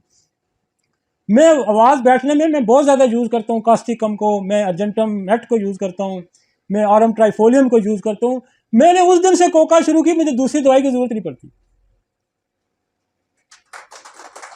तो ये देखें लोगों ने काम किए हुए ना, और लोगों के काम को हमें रिकग्नाइज करना पड़ता है। और रिकग्नाइज करने का फ़ायदा ये है कि मुझे फ़ायदा तो हुआ है, आप लोगों को भी फ़ायदा होगा, और उस बंदे के रूह को भी स्वाब पहुँचता रहेगा। तो कोका बेसिकली इम्पोर्टेंसी में बहुत अच्छा काम करती है, शुगर वाली। अब एक और दवाई है मॉस्कस, मास्कस का मैं आगे जिक्र कर चुका हूँ, शायद मदर टेंचर में सही किसी के पास हो तो काम करती हो। तो मैं चूँकि सच्ची बात है मैं तो पैसे थोड़े लेता हूँ, तो मैं मदर टेंचर वैसे भी इतने महंगे महंगे इस्तेमाल नहीं करता। शायद कुछ लोग करते हों, उनके पास फ़ायदा हो। अब एक और दवाई है अर्जेंटम नेट्रिकम। अच्छा ये शुगर की बड़ी दवाइयाँ, हमारे एक दोस्त थे, बुजुर्ग दोस्त, मैंने वहाँ से इसको समझा। अर्जेंटम डॉक्टर जहूर साहब होते थे, ये भी नूर मोहम्मद साहब के साथ इन्होंने काम किया। तो ये अर्जेंटम नेट्रिकम 200 में और साइजीजियम दोनों बहुत जो दो ही दवाइयाँ यूज़ करते थे वो, अर्जेंटम 200 में और साइजीजियम क्यू में। और मैं उनकी वजह से, उन्होंने मुझे कहा जब वाइल्ड प्रैक्टिस थी, तो उन्होंने कहा यार ये, और मैं बड़े अरसे से इसको यूज़ करता रहा हूँ और अभी भी करता हूँ। ये 200 में वो देते हैं, मदर टेंशन में ये दे देते हैं, और ये दोनों बड़ा अच्छा काम करती हैं। लेकिन इसकी जो प्रोमिनेंट सिम्टम्स हैं वो डिज़ायर फॉर, क्रेविंग बड़ी है इसकी, शुगर की इसके अंदर बहुत ज़्यादा क्रेविंग पा जाती है, और ये क्रेविंग को बड़ी ज़बरदस्त ख़त्म करती है। आप अगर शुगर के मरीज़ की क्रेविंग ख़त्म कर दें तो तब भी आप उसके लिए बड़ी नेमत का सबब बनते हैं। और ये क्रेविंग तो शर्तिया ये क्रेविंग रोक देती है। क्रेविंग सल्फर रोक देती है, फास्फोरस रोक देती है, लाइको रोक देती है, अर्जेंटम टॉप पे। यूरिया, रीनल ड्रॉप्सी जो आती है ना, अच्छा यूरिया जो है बेसिकली हमारा ये प्रोडक्ट है बॉडी का। यूरिया का नाम सुना होगा ना, ये उसी से बनती है दवाई है। ये बहुत सारी जगहों पे यूज़ होती है जहाँ यूरिया, मैं तो इसको बड़े अरसे से एक जगह पे यूज़ करता हूँ। जिन लोगों के गुर्दे फेल होते हैं और जिनका क्रिएटिनिन यूरिया ज़्यादा होता है उनको खारिश होती रहती है, तो यूरिया में 1 ml खारिश में बड़े अरसे से यूज़ करते हैं और बहुत मज़े का काम करती है। वैसे फास्फोरस भी है और भी दवाइयाँ, लेकिन यूरिया हम वैसे 5-6 पुड़ियाँ बांध के दे देते हैं। लेकिन यूरिया बेसिकली यूरिक एसिड को भी कंट्रोल करती है। यूरिया रीनल फेलियर में भी हेल्पफुल होती है। और वो कहता है कि ये यूरिया जो शुगर में भी काम करती है जहां पानी पड़ जाता है। ठीक हो गया जी। और ये एसिडोसिस जिसका मैं आगे जिक्र करूंगा, मैं एसिडोसिस आज नहीं करने पा रहा क्योंकि टाइम बहुत ज़्यादा हो गया, 2 घंटे तो मुझे बोलते हुए हो गए। तो मैं ये नेक्स्ट उस पर जाऊंगा जहां मैं कॉम्प्लिकेशन करूंगा, तो ये एसिडोसिस की दवाई आएगी। एसिडोसिस में थोड़ा सा पहले मैंने शुरू में बता भी दिया कि 3 कॉम्प्लिकेशन बड़ी हैं। एक वेस्कुलर, माइक्रो छोटी वेंस आर्टरीज की, मैक्रो बड़ी की जिसमें बहुत सारी डिटेल आएगी, हम करेंगे। फिर हाइपोग्लाइसेमिया जिसमें शुगर है, ये भी कॉम्प्लिकेशन है। और फिर एक एसिडोसिस, ये भी कॉम्प्लिकेशन। इसको हम नेक्स्ट लेक्चर पे लेके जाएंगे, जिसमें कोटीन इन यूरिन और ब्लड जो आ जाता है उसके अंदर, ये यूरिया वहां इस्तेमाल। एब्रोमा अगस्टा, ये एब्रोमा भी शुगर में, और इंडियन डॉक्टर कसरत से वैसे एब्रोमा का इस्तेमाल करते हैं। मैंने बहुत सारे लिटरेचर में ये पढ़ा है, हमारे पास भी पढ़ी हुई है, हमने कोई यूज़ की लेकिन कोई इतनी सही हथे नहीं चढ़ी। लेकिन इसके बारे में ये लिखा हुआ है कि अगर कमज़ोरी के साथ शुगर है तो एब्रोमा अगस्टा है। एक और दवाई है, इसको भी इंडियंस ने बड़ा यूज़ किया और लिखा, और ये मेरे पास भी बहुत कसरत से इस्तेमाल होने वाली दवाई है। चाहे बीमारी कोई भी हो, चाहे बीमारी कोई भी हो, इसने मुझे कभी मायूस नहीं किया। इसके अंदर जो स्मेल की हिस्सा है ना, वो बहुत तेज है, सूंघने की हिस्सा अनबेरेबल इस चीज की डेवलप हो जाती है। और ये अनएबर बेयर जो स्मेल है, चाहे वो खुशबू है चाहे वो बदबू है, ये कार्बोलिक एसिड जो है ये कभी फेल नहीं होता। और ये इसकी सिलेक्शन के लिए लीडिंग सिम्टम है। मेरे पास एक बच्चा आया, उसका जेनेटिक डिसऑर्डर था और इसका यूरिन भी ब्लैक होता है, इसमें ब्लैकिश यूरिन आता है, और वो इस दवाई से वो ठीक हुआ, कार्बोलिक एसिड। और ये कार्बोलिक एसिड ना सिर्फ इसके अंदर स्मेल महसूस करना ज़्यादा होता है, बल्कि ये बॉडी के अंदर वैसे भी स्मेल ज़्यादा होती है। हम जो डिस्चार्ज है और फीमेल्स के लोकोरिया वगैरह जो बहुत ज़्यादा ऑफेंसिव होता है, अनबेरेबल होता है, हम वहाँ भी इसका इस्तेमाल करते हैं। वैसे भी डिस्चार्जेस स्मेली होते हैं, लेकिन इसका जो पेशेंट होता है उसको तो स्मेल कोई 10 गुना ज़्यादा महसूस होती है।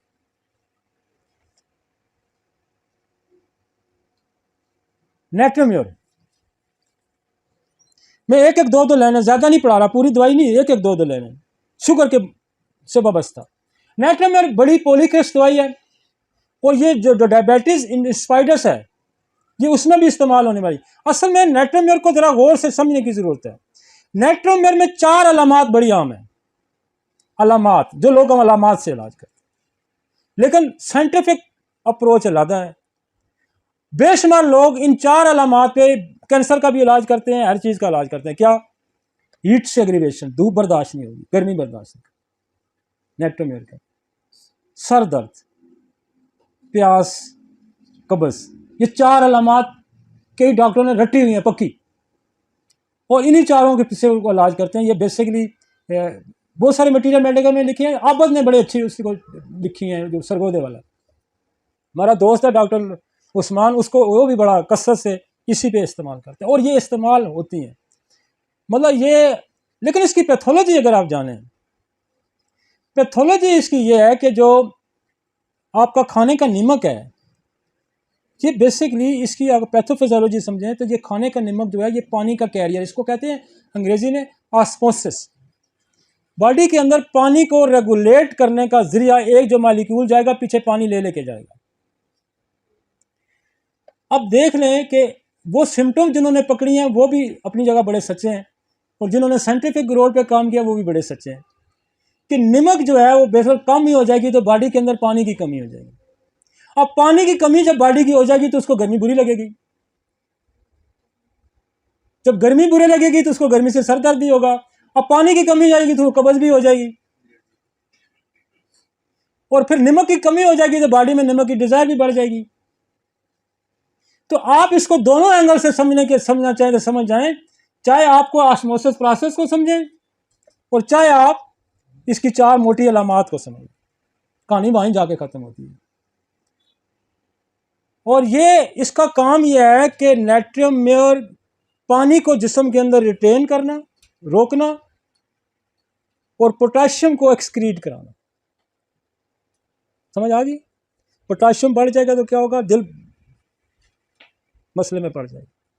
तो हर चीज़ की एक लिमिट है। तो ये ऑस्मोसिस प्रोसेस जो है, इसको अगर आप याद रखें तो फिर या चार अलामात भी इसके याद रखें, और अगर आपको वो चार अलामात याद हैं तो फिर आप स्किन भी ठीक कर सकते हैं, आप कैंसर भी ठीक कर सकते हैं, कुछ। लेकिन चीज़ों को समझने के लिए चाहे आप इधर से पकड़ें चाहे उधर करें, चाहे आप पैथोफिजियोलॉजी पे चले जाएं, चाहे आप तो बहुत सारे क्लिनिक सिम्टोमेटोलॉजी पे चलते हैं, मुझे इससे इनकार नहीं है, मैं भी खुद भी यूज़ करता हूँ। आप अक्सर मैं कहता हूँ कोई 35 तो मेथड है होम्योपैथी में दवा सेलेक्ट करने के, आप जो भी करें जो आपको आसान लगता है, वो जो भी करें जो आपको आसान लगता है, लेकिन आप बेसिक को भी ज़रूर समझें। हाँ बिल्कुल, नेट्रम मेयर देखें, धूप की एलर्जी नेट्रम मेयर, इसकी और प्रोडक्ट है एक और नेट्रम कार्ब, वो तो सन स्ट्रोक की दवाई है, ये भी सन स्ट्रोक की दवाई है। धूप में अब और दवाइयों पे मैं छिड़ जाऊंगा, नेट्रम कार्ब है, नेट्रम मेयर है, आपकी सोल है, आपकी ग्लोनाइन है, आपकी बेलाडोना है, आपकी जलसीमियम है, ये सारी धूप से वो करती है ना। आप फिर खुलते जाएंगे तो बहुत सारी चीज़ें नजर आती हैं।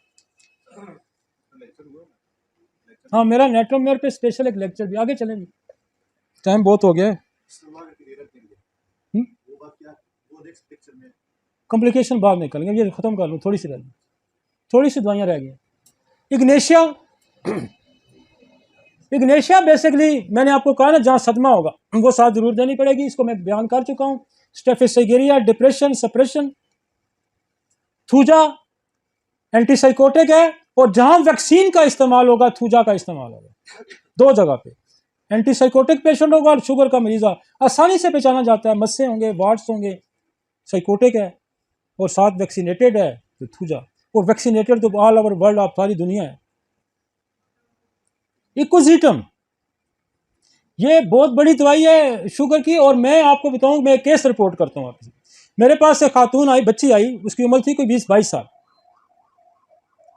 उसको इंस्पाइडस थी, और वो दुनिया जान का वो कह रही थी कि मैं स्टीरॉइड को पता नहीं क्या क्या करती हूँ, और ये मुझे बचपन से बीमारियां, पानी पीती हूँ यूरिन भागती है, पानी पीती हूँ यूरिन भागती।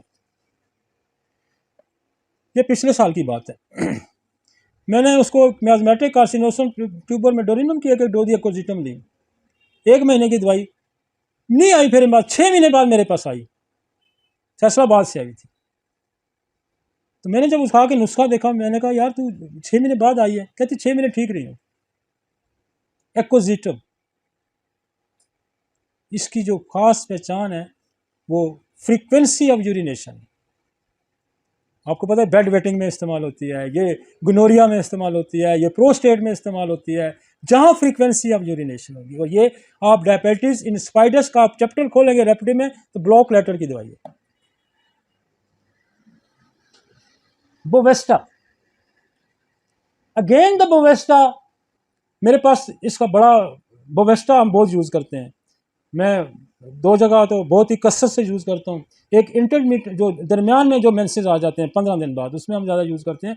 फिर after the effects of cosmetic, चाहे वो ब्लीच है, चाहे वो उसने कोई भी कॉस्मेटिक यूज़ किया हुआ है, उसने वैक्सीन की हुई है, कोई पाउडर, कोई क्रीम, कोई कलर कर लिया है, कुछ कर लिया है, तो बोवेस्टा बड़े मज़े, बड़ा आपको कभी मायूस नहीं करती। लेकिन इसकी जो शुगर में इल इफेक्ट ऑफ कॉस्मेटिक में भी आप यूज़ करेंगे शुगर के साथ, और दूसरा इसके साथ यूज़ करेंगे जहाँ एल्ब्यूमिन आएगी, प्रोटीन आएगी। प्रोटीन की मैंने एक और दवाई बताई थी आपको, कौन सी? एलोनियास। ठीक हो गया जी, आगे चलते हैं। Scale card. अच्छा जी, स्केल कार्ड जो है आप कहेंगे शुगर में ले आया ये। स्केल कार्ड बेसिकली जब हम कॉम्प्लिकेशन पढ़ेंगे, ये ब्लड वेसल्स जो होती हैं ना, जब कॉम्प्लिकेशन में जाएंगे तो या जो छोटी कैपिलरीज होती हैं ये फट के ब्लीड करवा देती हैं, या वो जुड़ जाती हैं, उनके मुंह बंद हो जाते हैं, और वहां क्या हो जाती है? डिफॉर्मिटी क्रिएट हो जाती है। ये जो रीनल फेलियर होता है, रीनल फेलियर में जो आपकी जो फ्लो ब्लड का गुर्दे के अंदर जब जाएगा तो वो गुर्दा काम करता है, जब उसके अंदर फ्लो कम हो जाएगा तो रीनल फेलियर हो जाएगा। ये गैंग्रीन की बड़ी दवाई है, ये फ्लो तेज करेगी, और ये कॉम्प्लिकेशन की दवाई है। और इसकी बड़ी जो पहचान है वो ये है, ये गैंग्रीन में कसर, ये बहुत गर्म दवाई है, इसका मरीज बहुत गर्म मजाज होता है, इसको गर्मी से बहुत ज़्यादा तकलीफात होती है। इसकी पहचान जो की इसका है, तो न्यूरोपैथी की बड़ी दवाई है ये, उसकी गैंग्रीन की।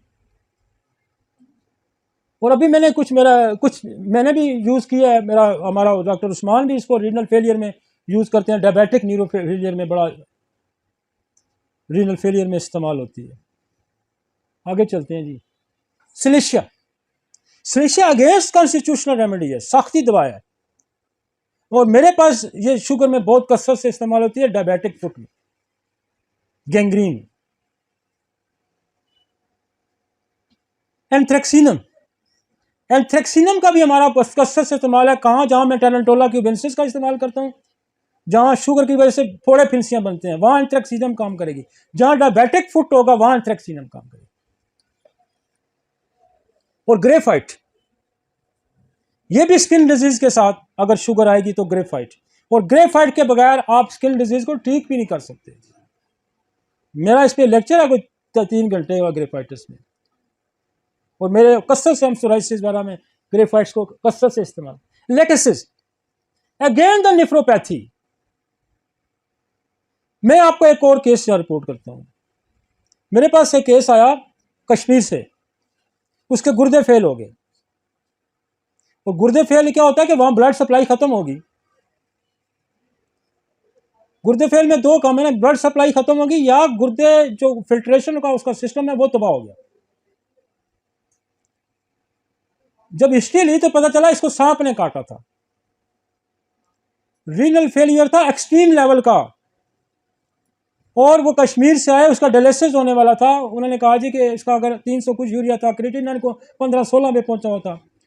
मैंने उसको लेक्सिस दी। मेरे पास जो बाइट वाले केस आते हैं ना, चाहे मक्खी ने काट लिया चाहे सांप ने काट लिया, लेक्सिस बहुत अच्छा। मैंने लेक्सिस उसको दी और मैंने उसको रोक लिया इधर। मैंने कहा यार तुम हफ्ता पिंडी में ही रहो। हमने लेक्सिस 1 दी और 200 में फिर मैं उसको सुबह दोपहर शुरू करवा दी, कोई 1 हफ्ते के लिए। 1 हफ्ते बाद creatinine absolute normal, urea absolute normal, और हमने उसको 1-2 महीने और दवाई खिलाई होगी। वो बंदा, उसके गांव के अभी मेरे पास लोग आते हैं, वो कहते हैं बाबा बिल्कुल फिट है। तो कॉज क्या था? स्नेक पॉइजन ने क्या किया? कैपिलरीज को वहां स्क्वीज किया, सप्लाई बंद कर दी। अब पॉइजन जो स्नेक है 2 काम करता है, या क्लॉट कर देगा या ब्लीड करवा देगा। तो Lexus again the complication of sugar में जब नेफ्रोपैथी आएगी तो लेक्सिस का इस्तेमाल याद रहेगा ना। इसलिए मैं केस इसलिए आपको सुना रहा हूं कि ताकि आपको भूले ना, बाकी तो हजारों केस होते हैं। सल्फर, सल्फर के बारे में कैंट ने बड़ा खूबसूरत जुमला लिखा हुआ है। कहता है ये जो बंदा इसको गलत भी देता है ना, उसको मैं नहीं कह सकता कि तूने गलत दिया हुआ है। बड़ी दवाई है ना, इतनी बड़ी दवाई। हम शुगर में इसको कहाँ इस्तेमाल करते हैं? जहाँ पैर जलते हैं। बर्निंग सोल है और शुगर है, मजे का काम करेगी। बर्निंग सोल भी खत्म कर देगी, शुगर भी ठीक कर देगी।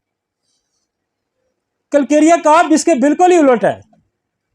जहां पांव ठंडे हैं, सर पे पसीना है, हर वक्त गर्म जगह तलाश करता है पांव के लिए, तो फिर वो कलकेरिया अगेन तक कॉन्स्टिट्यूशनल है।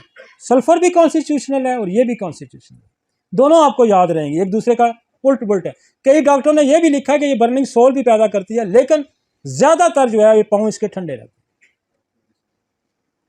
थायरोडीनम, थायरोडीनम जो है वो बिल्कुल बड़ी दवाई है, साल्कोड्स है। ये आपका कहाँ काम करेगी शुगर में, जहाँ थायराइड ग्लैंड इन्वॉल्व हो जाएगी।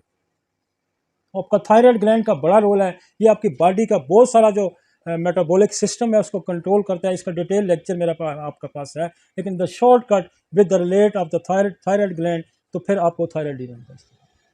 टेरीबेंथीना, टेरीबेंथीना अगेन ब्लडी यूरिन है, पस वाला यूरिन होता है, और ये भी प्रोटीन पैदा करता है। लिखते हैं साथ इसके, प्रोटीन पैदा करता है, ब्लडी पस एंड प्रोटीन। और ये ब्लैडर के कैंसर की बड़ी दवाइयों में शुमार है इसका। आप रेपर्टरी खोलेंगे तो कैंसर ब्लैडर का निकालेंगे तो एक ही ब्लॉक लेटर की दवाई आपको मिलेगी, वो है टेरीबेंथीना। आगे चलते हैं।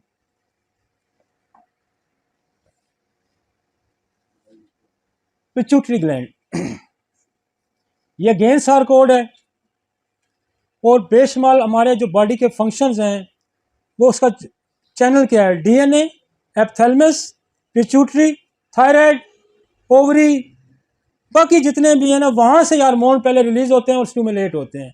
तो बाद दफ़ा डिफेक्ट पिट्यूटरी में आ जाता है, पिट्यूटरी का ट्यूमर हो सकता है, पिट्यूटरी में कोई डिफेक्ट हो जाता है, तो एक हेल्पिंग मेडिसिन के तौर पे पिट्यूटरी ग्लैंड को हम इस्तेमाल करेंगे। ठीक है जी। सैक्रम, सैक्रम क्या है, शुगर, ये शुगर से ही बनती है, और ये भी एसिडोसिस में जाके आगे इस्तेमाल होती है। ये इसके अंदर भी क्रेविंग फॉर शुगर होती है, और केटिडोसिस बनाता है। ये केटिडोसिस, एसिडोसिस, केटिडोसिस, कीटोन, कीटोन को हम पढ़ेंगे, बड़ी मजा का ये भी, ये चैप्टर आगे आएगा, इसको हम डिटेल पढ़ेंगे, टाइम आज थोड़ा। कैंथरस, लोग इसको कैंथरस भी कहते हैं, वैसे कैंथरस ये भी कीटोन का। अब हमारे बेशुमार दोस्त हैं वो कीटोन को ठीक भी कर लेते होंगे, वो कैंथरस दे के ठीक कर लेते होंगे, वो एसिटिक एसिड दे के ठीक कर लेते हैं, एसीटोन दे के ठीक कर लेते होंगे। तो बहुत सारी चीज़ें ऐसी हैं, आपके जितने एसिड्स हैं वो सारे एसिटिक रिएक्शन को ठीक करने की सलाहियत रखते हैं। तो बॉडी में एक एनवायरनमेंट चाहिए होता है, अल्कलाइन एनवायरनमेंट चाहिए। अल्कलाइन एनवायरनमेंट के लिए एसिड रिएक्शन को कम करता है। उसके लिए सिंपल टेस्ट हम करा लेते हैं, पीएच लेवल। आपको एसिडोसिस देखना है, आसान सा टेस्ट है, पीएच, यूरिन में पीएच लेवल देखें। अगर तो अल्कलाइन है तो 7 से ऊपर हो जाएगा, 7.245। अगर एसिडिक रिएक्शन है तो 7.6 होगा, 6.5 होगा। तो आप समझ लें कि ये डायबिटिक पेशेंट है, मुझे इस तरफ गौर करना है। ठीक है जी। 2 दवाइयाँ और हैं, ये कॉम्प्लिकेशन में इस्तेमाल होंगी आपकी। ये जो शुगर की कॉम्प्लिकेशन है, जिसमें कहते हैं जो रेटिना है, जो आंख का पर्दा है, ये उखड़ जाता है। बेसिकली होता है कि कैपिलरी जो बारीक अंदर आंख के अंदर सप्लाई है बारीक, उसको कैपिलरीज कहते हैं। कैपिलरी या तो ब्लीड हो जाती है, तो आंखों के जब ब्लीड हो जाएगी तो आंखों के अंदर खून आ जाएगा, तो जोड़ेंगे भी तो ठीक नहीं होगा। ये 2 दवाइयां जो हैं रेटिनल डिटैचमेंट में इस्तेमाल होती है, नेफ्थलीन एंड सिनफाइटन कोई रहती है। तो 66 मेडिसिन थी, जिसको मैंने आपको थोड़ा थोड़ा हर एक दवाई का बताया।